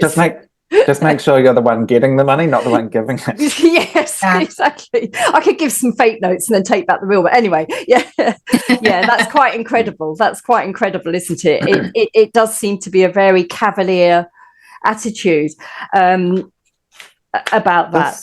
Yeah, sorry. One of the other things that has just come to mind is that, back in the day, I don't know whether it still happens, the cash that was given to different people at care meetings, if there was an overseas trip, because of the amount of cash being taken overseas, it would be divvied up between the different brethren that were going on the flight, so that you didn't have too much, any one person didn't have too much cash on them. So if they did get stopped, it wouldn't be sort of found out that there's a whole watch going through on that particular flight. Yeah it is a worry, isn't it? And then of course we do know that allegedly BDH has amassed a huge amount of wealth, hasn't he? And I think what I want to try and draw is the contrast. I mean, there's been lots of stories going around that he's buying up properties, and some of the properties are very ostentatious, in my opinion, I would add. How does this compare with perhaps where BDH was back in late 90s, early 2000s financially, and the sort of properties he lived in? Well, he lived in John Hales' old house, right?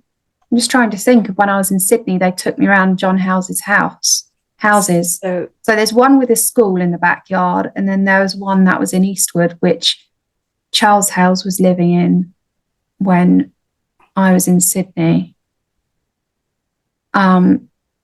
which they'd have still been really nice houses. But I'm just going to share a picture now, Abby, of a compilation of houses that have been put together. And as I understand it, the second one along with the children's playhouse in the front, that was John Hales's house. Is that correct? Yeah, that's correct. Yeah, that's right. Yeah. And perhaps somebody could just talk us through what the other images are. Do you want me to? Yeah. So the left-hand image is Gareth Hales's house in Sydney. The image to the right of John Hales's house is a property in Durrell, which was bought by somebody else. We believe, we can't be 100% factual, but we believe it was bought for BDH, and that cost 14 million. And then, is that the one that's under Dean Hale's wife or not? I'm not sure. I think it was bought by somebody else. I can't remember the name, but I don't. Davis or something. Yeah, I can't remember the name. Yeah. So, and then the one on the right is a property in America, in Greenwich, Connecticut, which Ross Markham bought for $5.5 million, and we believe we can't factually say, but we believe that is being bought for the Hales family as well.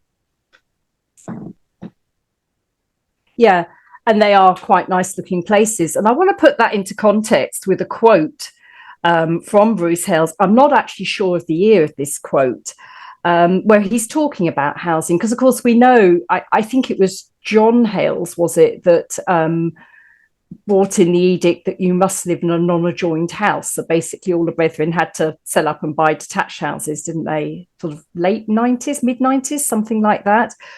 So Bruce Hales said, but the matter of new housing, I suppose, I mean, of course, I can't go back all that far, but it came up prominently in the 70s. But I think we have to be considerate in places where you find it difficult to get suitable accommodation. Of course, along with that, it's a question of what we're prepared to be content with as well. We were using a few words earlier in the day that you wouldn't want anything ostentatious or grandiose. I hope these words are not unintelligible. Now, I don't know when those were actually said. I don't have a date on that. It's a quote of his. And that's one thing that I find, I'm going to stop sharing my screen, one thing that I find quite staggering, because 40 years ago, the house you lived in was irrelevant. When I was in, it was irrelevant. You could live, flats were always banned because of shared tenantship, shared land where you had to pay with, that was seen as an unequal yoke. So nobody lived in flats, but you could live in a terraced house, you could live in a semi-detached, you lived according to your means and you weren't judged on it. And I understand that's changed completely and is even getting worse under BDH's guidance. Absolutely. The pressure that's coming from the top and filtering down. I mean, if you look in the UK, I can only speak for the UK at the moment, but like kids that are like 20, 21 are buying houses 500 grand plus. 500 grand would be the minimum. And do you think they're overstretching themselves, Abby? Absolutely. And the way they do it is wrong too. So they'll put your wage up for 3 months. So you've got 3 months slips to give to the bank to be like, look at the wage I'm on. And then they'll give you a huge mortgage and then they'll drop the wage back down. And then all of a sudden you've got this mortgage and you're like, where's the money? So how are you made to feel, those of you that have left more recently than I have, or those of you that still haven't left yet, how are you made to feel if you can't afford, don't want to afford, and I will use the word, a grandiose house? You're absolutely looked down on 100%. And it's not just the house, it's what's in the house. Is it classy? Is it tidy? Is it clean? Is the food 5 out of 5? Are you keeping up with the latest trends? Have you got the right clothes? Have you got the right brands? Have you got the right car? Let's see your engagement ring. Oh, wow, that must have cost at least 5 grand plus. It's all centered around money. And I was talking to some friends about this today, and it's actually against scripture. They quoted some scripture about an eye of a needle and a camel or something.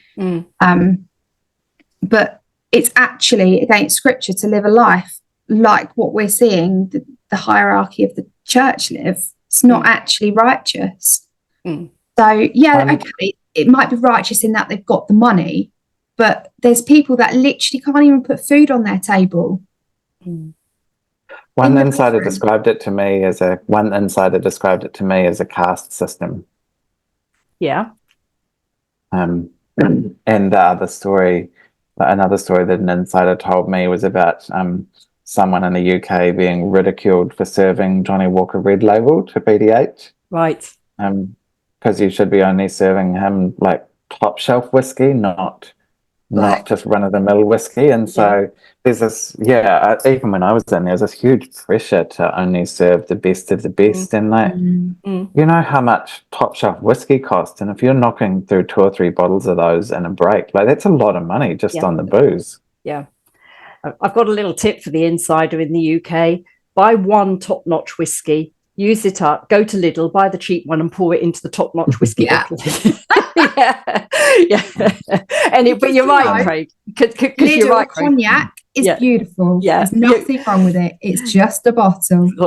You're right, Craig. And it's that feeling almost, I imagine, in there that if you're not serving the best of everything, I mean, it's trying to draw that parallel. If essentially the Plymouth Brethren Christian Church claimed to be like a mainstream Christian church, I know we all say that with a little bit of our tongues in our cheeks, but let's say that's what they claim.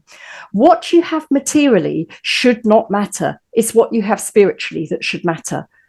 And I believe, like any company, the attitude at the top filters all the way down through to the lowest ranks. And that is why, because what we're seeing with the wealth that BDH has amassed over the last 20 years and the outcomes of it in the houses that have been bought, that has filtered all the way down through the PBCC. And I just think it's a toxic environment. I don't think you have to live your life like that. I don't know if the others would agree that's changed, certainly from when I was in, and possibly, Yeah, I agree. And just on a personal note, we were right at the bottom of the pecking order and not very well off at all. And I can remember my mum literally being in tears because she couldn't afford to, buy the best stuff, and knowing that she'd probably get ridiculed for it. Yeah. That the meal wasn't going to be satisfactory enough, that, it was really distressing to see, really. Yeah. And I remember something. There is real. It's real. The looks, the noses turning up. It's incredibly detrimental to your mental health. Yeah. And the worst thing was you were hosting a break, and half the time the people who came to your place weren't even people you wanted to have in your house. You had no choice about who your guests were. Yeah. And you have to serve them the best whiskey. Yeah, I can imagine. Yeah, it wasn't that was still so in our day. You were told who came round to your house and everything. And I always remember something that Richard Marsh said in one of the very early podcasts, and they were discussing the money within the Brethren, and he said, I will always have more than the Hales family because I have enough. And I thought that's quite a good way to look at it. We all have different levels of where we want to be. But if you get to where you want to be in life and you can maintain that level, it doesn't matter whether it's a caravan in a field or a 6-bedroomed house. It's about what is enough. And that's I don't knock them for doing well in business, okay? No. It doesn't bother me, but don't shove it in everyone's faces and expect them to live up to the same lifestyle that they've created. Going back to what our insider said earlier about sipping whiskey with BDH, and that takes that was one of the last encounters I had with BDH, because I think the drinking is really important to talk about when sort of these, in the context of these meetings with senior leaders. And I had dinner with BDH when I was in Sydney, and the drinking astonished me. I had BDH on, I was sitting right beside BDH. I had him on one side and Tony McCorkle, their former PR guy, on the other side. Yeah. So I was wedged in between Bruce Hales and Tony McCorkle, like literally shoulder to shoulder in the lounge. And he was drinking, BDH was drinking, he had tumblers, and you'd put a bit of ice in the tumbler, and then they were just filled to the brim with neat scotch. And he had 5 of those before we even got to dinner. And it was the most astonishing.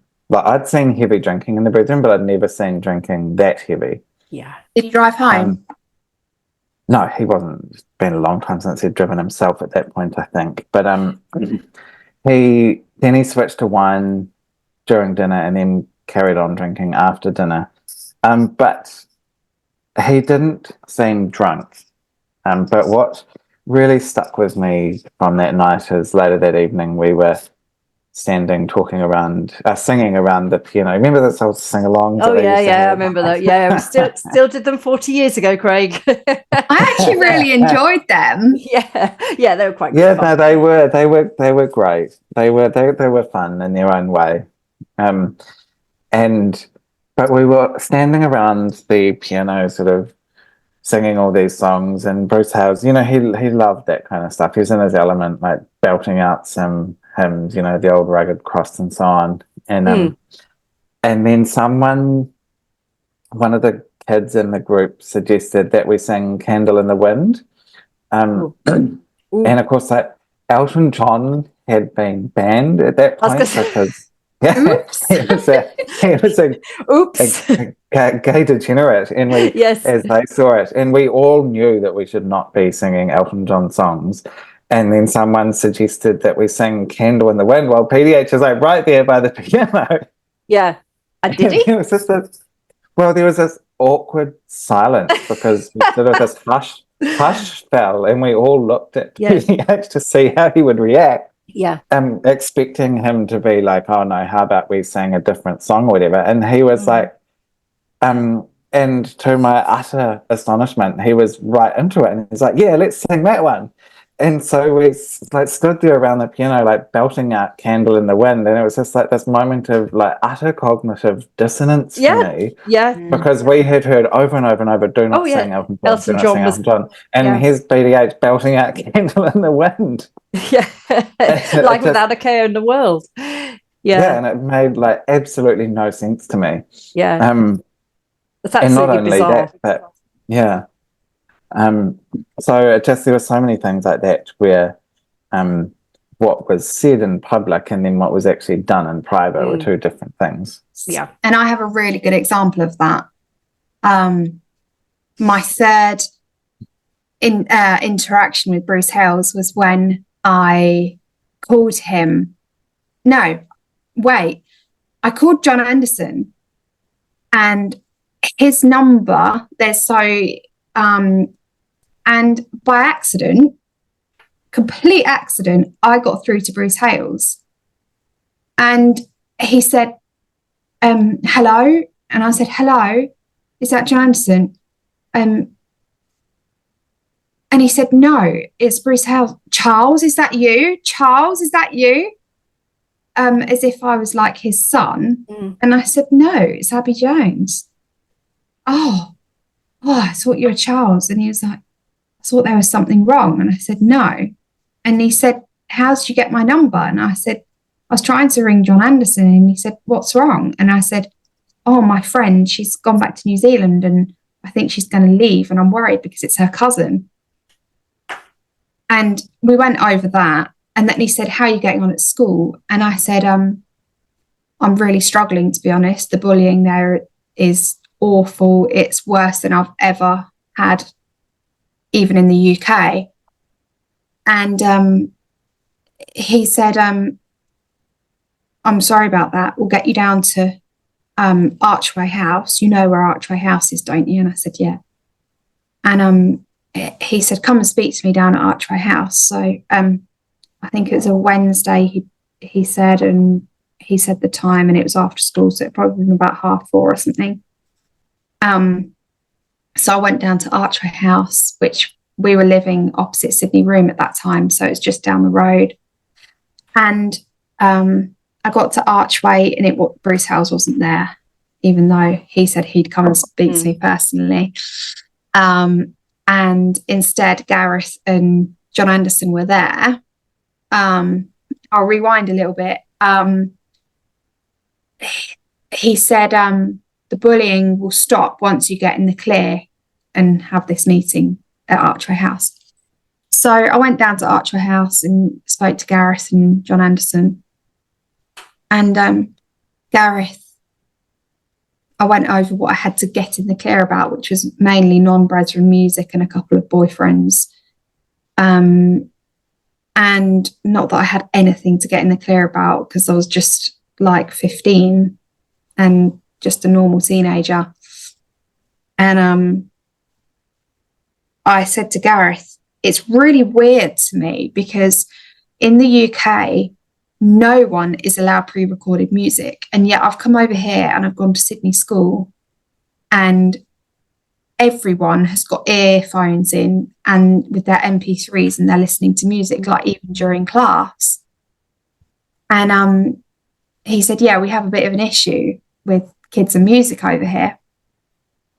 And so I said, okay, well, it's really confusing for me because we are like under strict instructions that we'd not have non-brethren music. And Gareth said, let me tell you a story. So as a young person, I've always had non-brethren music, but I'll tell you a secret. You just don't tell anyone. And I've had to learn that because of my father being who he is. It's best you just keep it to yourself. Yeah. And it is literally one rule for them and one rule for the rest of the flock. And it's not fair. And I think that's one thing that even when I was in the Brethren, and I think it's got worse, that people really struggle with is that huge dissonance between what they think they should do and then what they sometimes see is happening. And I'll tell a very quick quote. My mother was always a bit of a rebel. And I remember when I was late, not short before we left, having this sort of conversation with her. Why is it? And we'd had a meeting about every man doing what was right in his own eyes. I can't remember where the scripture is. And you know, how wrong that was. Everybody was doing what was right in their own eyes. And my mother's comment was, I'll rephrase it, everybody was doing, at least they were doing what was right in their own eyes. In other words, people were making their own choices according to their own conscience about what's right and what's wrong. And I think that's something that's very hard to learn to do when you do leave the Brethren, because you've been so conditioned in this tunnel to actually on my radar, my ethics say it's fine to have pre-recorded music. And then that dissonance is really hard to come to terms with. Yeah. And then we got a message from Bruce Hales himself. Obviously, Gareth had gone back to him, and Bruce Hales sent a message to me saying, you can have non-Brethren music as long as it's got pure content and no explicit lyrics. So it's just letting me off the hook. Then I came back to England and told my England priest that, and they were like, So this makes me wonder, do we think the Hales family really believe the rigidity of the Brethren rules at all? Yeah. Definitely not Gareth anyway. Yeah. Gareth's a rule unto his own. Yeah. Which actually I really admire, being who he is, you know, flipping fair enough. If you've managed to keep going and do whatever you want right under your dad's nose, and you've got to be pretty cunning.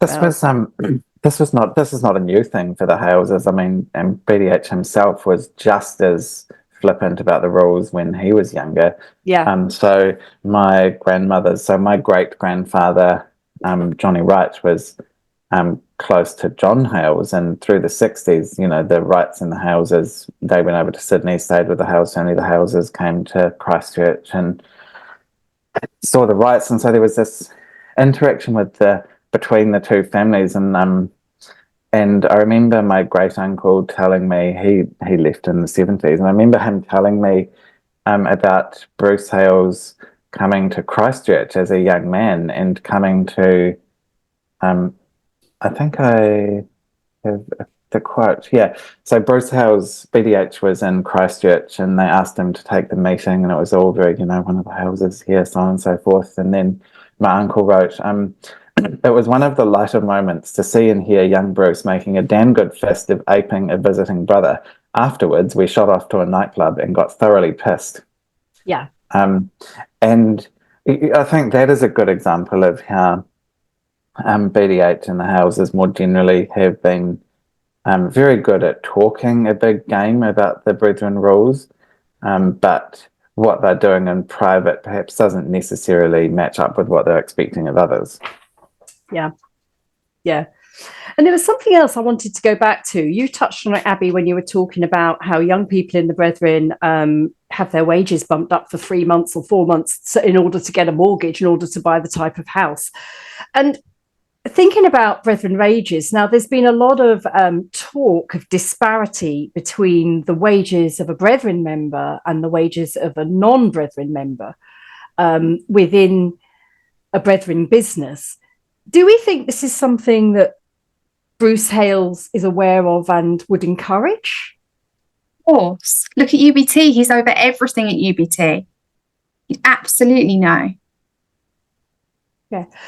And do we think, I mean, there's a quote here that we've got that came from a 2015, the copyright goes to UBT, and it was from BDH himself. And the question to him was, when non-community staff are hired at a lot lower rates of pay than community, how should this be handled to avoid discrimination? So there seems to be an open admission it happens. They're just asking how to handle it. And BDH's reply was, well, if they are good non-community staff, give them a 50% pay rise tomorrow and tell them to stop complaining or leave. The other thing I've always believed in the workplace, that wages are confidential. The person in charge of the pay office should have no contact with anybody in the organisation about salary levels or any other benefits except the boss, just the boss. You understand that round here, don't you? This is a mafia town, isn't it? Oh, he loves his mafia word. Yeah. So often. I mean, it's an interesting choice of word. We'll come back to that. But I work in an organisation. I work in the NHS, and there everybody knows what everybody earns, because you are not paid according to person. You are paid according to job role.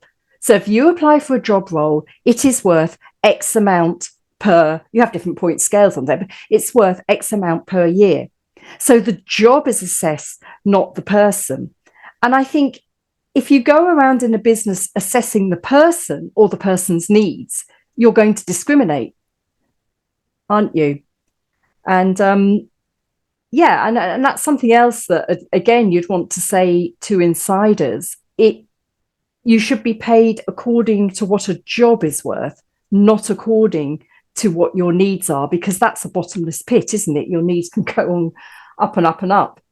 I think the wages are a big sticking point for insiders that want to leave. I think it's a very deliberate way of keeping people inside.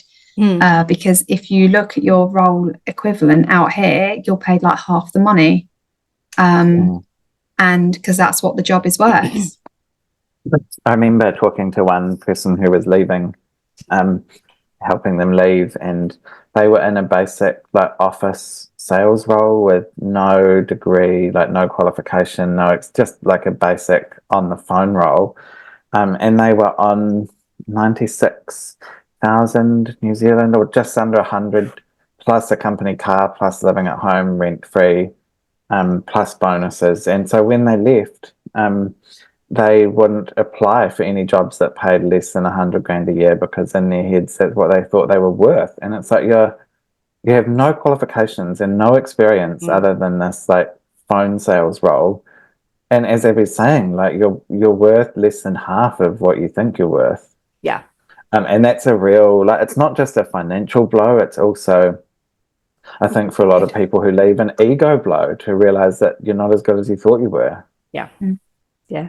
But on that score, I would say, look at what you've done since you've left, Craig. I mean, and many of us, as in that once you leave, if you can get over that hurdle and accept it, you can then equip yourself with the experience and, if necessary, the qualifications. Isn't easy, but you can do that, can't you? Which you can't do at the moment. I think, like, I left when I was 19 and it was easy enough to start again. But I look at people now that are leaving or thinking about leaving in their 30s and 40s, and the commitments that you have with a family and a mortgage and all of these other things. Like, it's much harder. Yeah, it's easy enough to start from scratch when you're young. They do have these houses that they can sell and buy a perfectly suitable house. If they're bringing their family with them, obviously, even half of the house, if your spouse and you're going to have probably lose your kids, but like even half of the equity, you will be fine. You will be fine. It's a big. But that comes back to the point that you were talking about earlier about the expectations. I mean, that I can remember before I left, so that's 11, 12 years ago, the instruction for young lads buying houses was 4 bedrooms, 2 bathrooms, even down to what side of the street it was on in terms of whether it was south facing or whatever. And that kind of is, like you were just saying, Abby, I think people, what we'd say to people on the inside is that is completely irrelevant. If you are thinking of leaving, just those requirements, the thing about 4 bedrooms, 2 bathrooms is always about being able to entertain the brethren and all that kind of thing. Chances are you'll probably never ever go to those entertaining levels again. And the times that you do, you don't need to worry about having a huge dining room with a massive long extending table with goodness knows how many chairs around it. But it's that expectation, and it comes back to what we were saying about the feeling of being inadequate if you don't have those, and being made. No one cares out here. Seriously, no one gives a shit. Yeah. It doesn't matter. People want to know you for you, not what you've got. It's completely different. Exactly. Yeah, when you socialize out here, it's about the people, not the things. Yeah, it is. Back in the 60s, Martin Luther King said that he longs for the day, he was obviously talking about racial discrimination, but the sentiments, he longs for the day when the world only ever judges a person by their character. And I think that was, quite, if we stuck to that, it's not what you've got, it's their character, it's how they behave. I think that's, a good message to get to anybody who's thinking of leaving. That's how we try and live out here. People are judged by their character. Maybe judged isn't quite the right word, but not the size of the house they've got or the car or anything like that.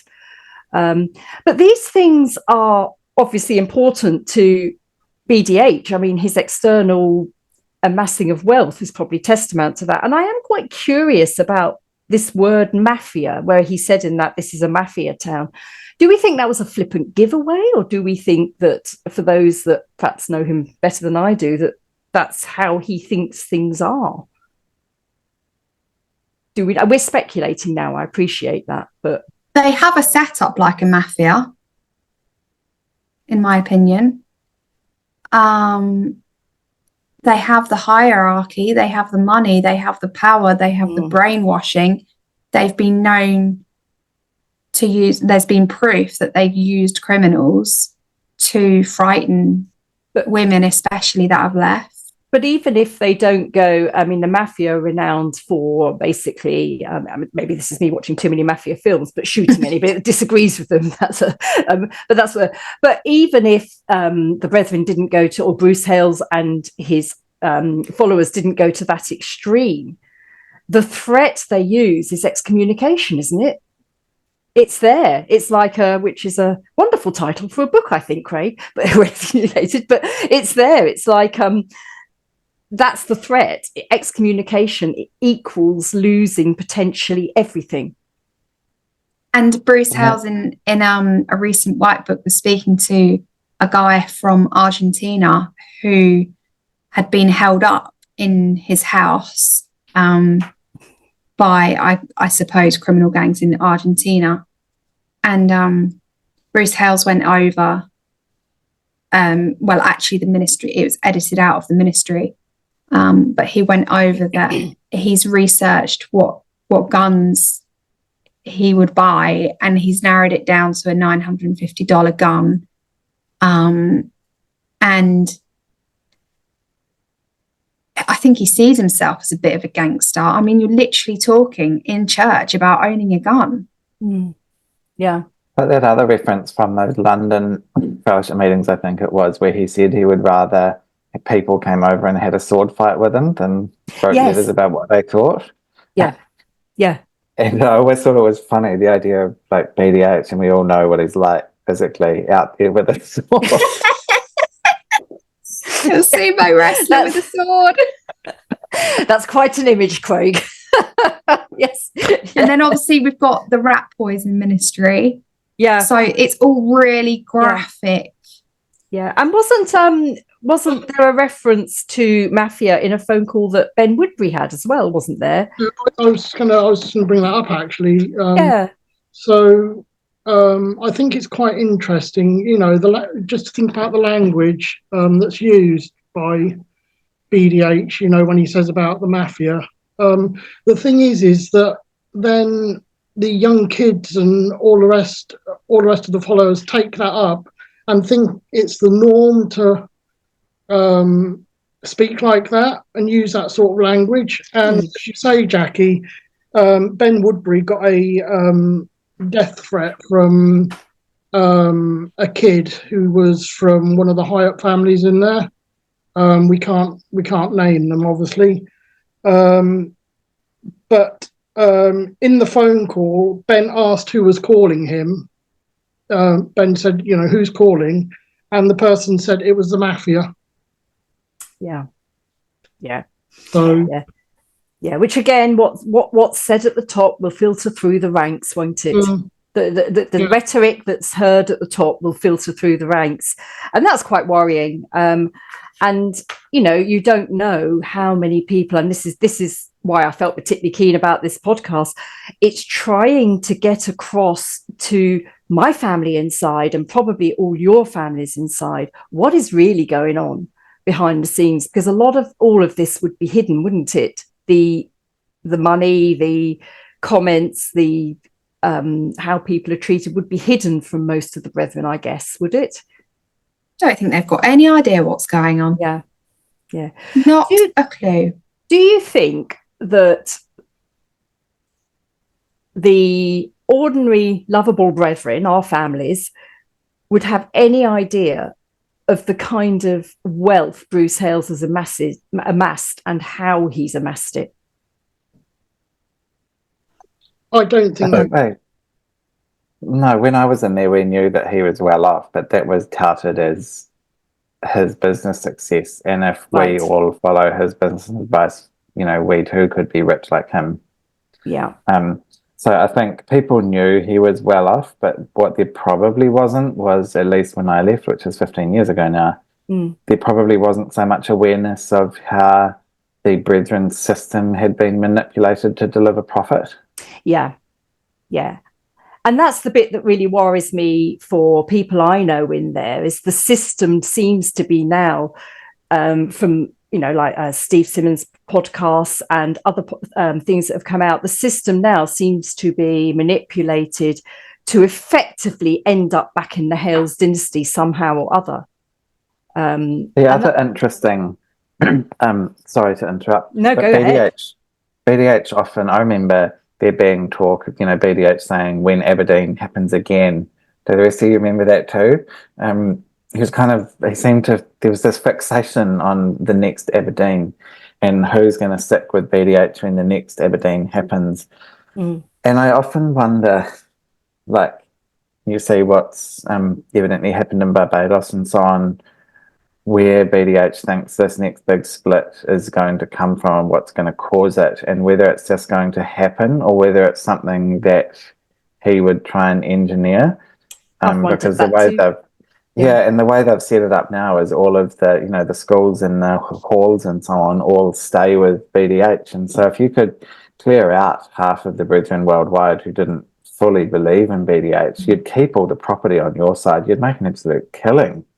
Yeah. And while we're talking about Barbados, I just don't, it's going off piece a little bit, but it might be interesting to pull up a picture of how he actually travelled there.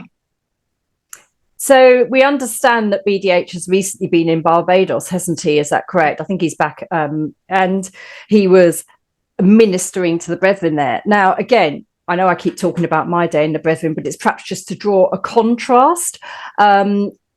When the leading brother was ministering and he would go and visit people in another country, he would usually stay with brethren. Somebody would put him up in their house and so on. But we had note from an insider that this is where BDH was staying, allegedly, when he was in Barbados. Yeah, so we had this word from inside that BDH, when he was in Barbados, was staying in this villa here, which looks very nice. Imagine him in that pool! I could make a lot of comments there, but I won't. Oh, dear. And this particular villa was quoted as being US dollars, £20,000. Was that per night? That's per night, which I believe from the calculations we've received, it would have been about 40,000 Barbados dollars. Yeah. About double. And another interesting point as well is, leaders who ministered in other countries used to use normal airlines to get to where they were going. Yeah. I think we have a picture, don't we, of how BDH got to how he travelled to Barbados. Yeah, I mean, he apparently has his own jet, doesn't he? Which is, I'm not very good on jets, but apparently is something akin to this type of engine. It's just sharing now. That's it. Yeah. Yeah. And this is his own jet. So not only he's traveling around in this. That's what he's used to travel around America. I don't think that's the actual one that's his design. No, that's not his actual jet. But it was something very similar to that, isn't it? Jet, yeah. And just to put it in perspective, a jet like this, if you look on Wikipedia, a jet like this new would cost somewhere around about $11 million. So, I remember when BDH came into Invercargill in December 2007 on his jet, and the local brother, one of the local brothers, so weird that we call them brothers, but he was somehow he got into the control tower for the airport, and it's a tiny airport. Like all we ever got was smaller regional flights coming in from places like Christchurch, and suddenly there's this private jet coming in, and he was saying the comms between the pilot and the control tower, and the pilot was like, basically, what's the speed limit coming into New Zealand, because they were belting in from Australia quite fast, and he's like, what's the speed limit coming into New Zealand territory? And the control tower told him, and then the pilot's like, yeah, but is that enforced? Yes. How funny. I heard stories about Bruce Hales in the UK that he has a special license that allows whoever's driving him to drive on the hard shoulders, and there's no speed limit. It's just, who the fuck does he think he is? Yeah. Oh, that reminds me of another story when he was in Invercargill, and we were told this story by the local priest who was driving him from Invercargill up to Dunedin. This was an earlier visit, and they were driving. He loves to drive fast. I think this is well documented. And if he's the passenger, he will tell the person who's driving how fast to go. And it's well above the speed limit often. But they were driving from Invercargill to Dunedin and passing these cars, and BDH was telling the driver when to pass different cars, and they were passing driver. a whole and they were passing a bunch of cars up State Highway 1. But we call it a state highway, but it's like one lane each way, and for most of it. And they were passing a queue of cars and then approaching a blind corner, and the driver went to pull back into the queue of traffic, and then later told us that BDH was like, no, keep going, take the next car as well. And so they passed around a blind corner on State Highway 1, but at speed to get in front. And the priest was like, well, BDH said to keep going, so I did. Like this was some test of faith. And in the back seat, the priest's wife screamed, and Roger Kirkpatrick was sitting next to it, and he goes, oh, it's all right, BDH has got some heavy-duty angels. Wow. I remember talking about this later, and my auntie was like, I'm not passing around a blind corner, even if BDH tells me to. And then that became a thing, because this was a test of your faith. Would you pass around a blind corner if BDH said so? And I was like, no. Yeah, do you trust the man of God? I suppose that could have become, couldn't it? Yeah, do you? Yeah. I mean, it's interesting, isn't it? Because there was a documentary released in January this year and it was called The Disciples of TB Joshua. Now, TB Joshua was a charismatic evangelical leader in Kenya who recruited quite a lot of people from the UK. And he's died now. He died in his mid-50s. But the lifestyle he had was identical. He had people enslaved. They all lived in a sort of church together, enslaved to him. But his lifestyle was totally do as you please. Do you think that, I mean, I'm no psychologist, but if somebody gets to that position of power where they say jump and 50,000 people will say how high, that they begin to think they're infallible, they begin to think they're untouchable? Yeah, but the past dictators, nobody who's human is infallible, but do you think they end up believing that? You look at past dictators as well that have happened. I'm just thinking of your story about him. Did he think going around that bend, well, God's looking after me, so we'll be fine? And then, of course, when he didn't hit another car, well, they'll all say, oh, that's because God was looking out for our brother. I mean, I don't know. I often wonder whether BDH actually thinks that he's the man of God. Okay, right. And there was, even when I was in, there was talk, because I think he loves the control and he loves the business side of things. That much is clear.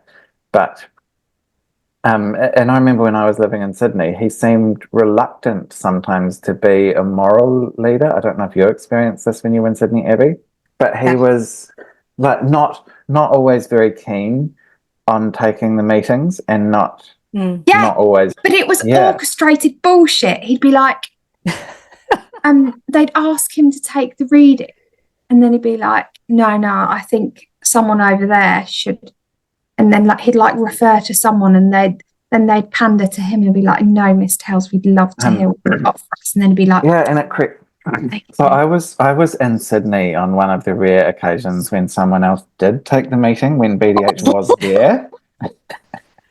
Wow. That poor person. Yeah. And it was a really strange. It was JT3, like JT Junior's son. Oh yes. Right. So it was, but kind of like nobody would dare take the meeting when BDH was there, and so the only way to get anyone else to take the meeting was for BDH to tell them in no uncertain terms before the meeting that they had to take the meeting. And I mean, JT3 was someone who was elevated enough, but I remember, he said a few times, I don't think I'm going to take the meeting. I think I'll just get Mick Hurrell to take the meeting instead. And then, behind the scenes, Mick Hurrell's family are saying to him, whatever you do not take the meeting if BDH is there, because it's like you're damned if you do, damned if you don't. Yeah. But one preaching I was at in Sydney, it was the last preaching. It was 5:30, whatever time of day it was. And we'd been out Windsor or somewhere else for the main meeting, and we came back, and BDH was late, and we'd all been sitting there waiting for him to arrive, and he came in quite late, and then they announced who the preachers were going to be, and the preachers were always in order of age, except BDH, who always went first, and then order of age. And they announced the preachers and said BDH, this person, and he just looked haggard. He looked absolutely worn out, tired, and BDH picked up the mic and he's like, I just need some time to gather my thoughts, and turned to the person who was supposed to be preaching second and said, would you mind preaching first so that I've got some time to gather my thoughts, and then I'll go second. And the person that he was talking to refused, and it's just refused to preach first. He's if you agreed to preach before BDH, even if BDH has asked you to, then what does that say about your loyalty to the man of God? And then, in that instance, I felt sorry for BDH, because he's created this situation where you have to be here. Yeah. And even when he tried to pass it off to someone else, he couldn't. They wouldn't take up the mantle. And that's one thing I think, this is why I think this podcast is so important for, firstly, for people who don't know the brethren to understand who it is that's leading the brethren, but also for people inside to understand who it is that's leading them from the perspective. BDH, he is a man. He is no different or better. He's a human being, no different or better than the rest of human beings. And he's built up this aura. And I think that actually typifies it in that story you've just told, Craig. There's this aura of he's infallible. You have to hang on his every word. And it's like the emperor's clothes. Is there really any substance there? And does he at any point think this is all too much? Keeping up this appearance is all too much? I think he does think it's too much. But when I was in there, there were stories of BDH saying he thought he was just going to retire as the man of God and help people with their businesses. Yeah. I mean, the businesses where his passion lies, I think. And taking meetings isn't something that comes naturally to him. I don't think he'd ever taken 3-day meetings before he became the man of God. Yeah. So there was very little in the way of pastoral experience or spiritual leadership. Yeah. And I think he's kind of been forced into this position where, he's got the control and he's taking this business leadership. And to me, the spiritual side of things is just something that's been forced on him incidentally as part of that. Yeah. And he's trying to manage that, but actually it's not where he wants to be. And, we've talked a lot about, I think we've talked a lot about how we've all perceived things in there. But what do you guys think would be BDH's end game? I mean, with these podcasts, people inside are listening to them. It must bring pressure on the system that is the Brethren system. Things are getting exposed now that never would have been exposed 20, 25 years ago, thanks to the internet and thanks to the way we can all communicate. What do you think his end game might be? I mean, if I can go first. Yeah, go. I mean, this is quite drastic, but my fear is that he'll do another Jim Jones, where he'll suddenly say that, you know, we've all got to move to this enclave, and he'll just do a Jim Jones. And for those in the Brethren that don't know about Jim Jones was a very charismatic person, much like BDH, if I can say that. And he moved his followers all to an enclave. I think it was somewhere in South America. Yeah. And then when all the authorities and whatnot were getting really close on his heels, because there'd been obviously sexual abuse and all sorts of other things going on, when the authorities were getting hot on his heels, he forced the congregation to drink Kool-Aid that was laced with cyanide, and then he shot himself afterwards. And I just, you know, I know it's drastic, but I just fear that, you know, is that going to be BDH? It's drastic, but I share that fear with you, Ross, actually, because BDH runs a totalitarian group. He dictates to them. And when a dictator's cornered, if indeed that's what ends up happening, and I hope it does, because there's too much coming out now for it not to be addressed. If a dictator's cornered, we don't know how they're going to act, do we? No. What do the others think? Just to be clear, you're hoping that BDH is cornered, not that another Jonestown happens. The cornered, sorry, Craig, cornered with. We want BDH to be cornered, not for another Jonestown to happen. Oh, yes. Just to be absolutely clear, what I mean by cornered is that because so much is coming out, the authorities will start to look at the Brethren system in the way they should have done years ago, in my opinion. But yes, I agree. Yeah. Thank you, Greg. Yeah, what do the others think the end game might be?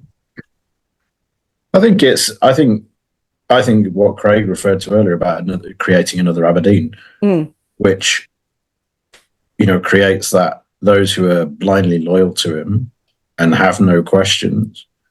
You know, essentially, you look at other dictators' dictatorships and what's happened in history. It's getting rid of those people who don't believe, and push those. You know, those who essentially those who will blindly follow him will keep them and keep, you know, and entice them some more with something else that they'll believe in, and those who don't believe, they'll find a way of getting rid of them. Yeah. I mean, it's like the old, like the business principle where 80% of your revenue comes from 20% of your best customers, and I think the Brethren are the same, aren't they?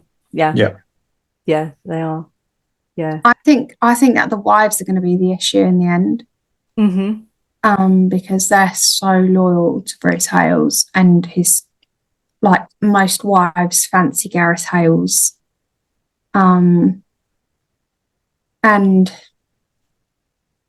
I think that's where they're gonna split up the families is by the wives being loyal. Yeah. It's just something that's been happening for 50 years. Yeah, it's been happening or longer. I think there's going to be a walkout. And once one goes, they'll, well, you know, not all go, but a large amount will go. And I think amongst the older people as well, the older people can see right through it, but they're just too scared to go because they know the consequences. They're going to lose their children, their grandchildren, their great-grandchildren. And the position a lot of these older people are in is if you stay in there, you can secretly break the rules and play both sides and see your Brethren family and your non-Brethren family. But if you leave, then you're cut off from your Brethren family. So, you know, I know of older people in this situation who have decided to stay in because then they can break the rules and try and see both sides of their family. Yeah. But I think, like, the other thing, personally, I think with BDH now is he's very concerned with legacy building and setting the record straight about his father and making sure that his own legacy is in place. And like, not to put too fine a point on it now, but he's 71, and JT Jr. was 70 when he died. Symington was 74. John Hales was 79. So like he's very much into that part of his leadership where he'll be thinking about what his legacy is and how he transfers power to the next generation. And so I think that's something to watch, is where the power's going to go and where he's going to hand it off to, because I don't know how much more time he expects to have at the top of his pile. And we do know he's been quite ill this year, don't we? Sort of with surgery and so on. And the thing is, he's been in charge of the Brethren now for 22 years, which is the longest serving man of God since JT, who died in 1953. Yeah. Because he always said that because he was the seventh leader, that he would be the last one, because 7 being a complete. It's going to be like the days of the week, and I'm not quite sure. I'm not quite sure how that computes. If he's Well, thank you very much, everybody. I think this has actually been, for me, who doesn't know Bruce Hales and was not under his rule, I found this absolutely fascinating. I think it will certainly help people who don't know the Brethren to understand perhaps a little bit more about the character of the person who rules our families that are still in there. But secondly, I hope if insiders are listening, just think for a minute. Think to yourself, where is my money going? Where is it really going? When I give to that collection, or when I go and buy at the Brethren stores, or I buy from the Brethren, whose pockets is it really lining?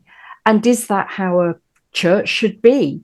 And for me, I don't care about Bruce Hales's money. I'd be quite happy for him to take it and go and live on an island somewhere. But let our families go. Set those people free. I don't think he will do it, because I think the power he's had for the last 20 years is too intoxicating, and I think it's a bit like a drug. But that would be my appeal. And come and talk to us. Come on a podcast. We've speculated a lot about you. Come and set the ground straight. More than happy to talk to you anytime, wouldn't we? Yeah. Thank you so much, everybody. It's been an absolutely fascinating 100th podcast, and an incredible milestone that was started by our 4 friends overseas, Richard, Carman, Lane and Cheryl. Thank you very much, everybody. No, that's great. And I just wanted to add, I think it's very fitting that for the 100th podcast, we've had the first insider join us as well. Absolutely. It was very, very brave of that insider, and their contributions much appreciated. And we wish them well, whatever happens. We sincerely wish them well. We do.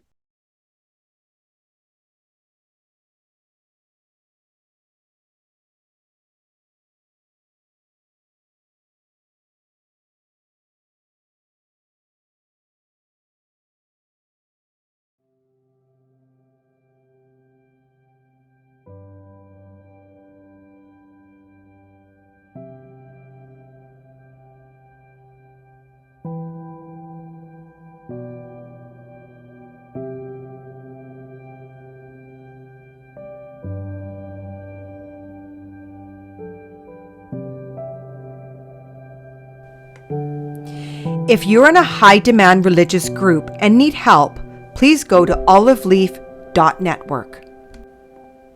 To share your story or be a guest on the show, email info.getalife@proton.me. Check out www.get-a-life.net for Get a Life merchandise, books, and ways to support or get support. Please remember to like this video, subscribe to Get a Life, and comment.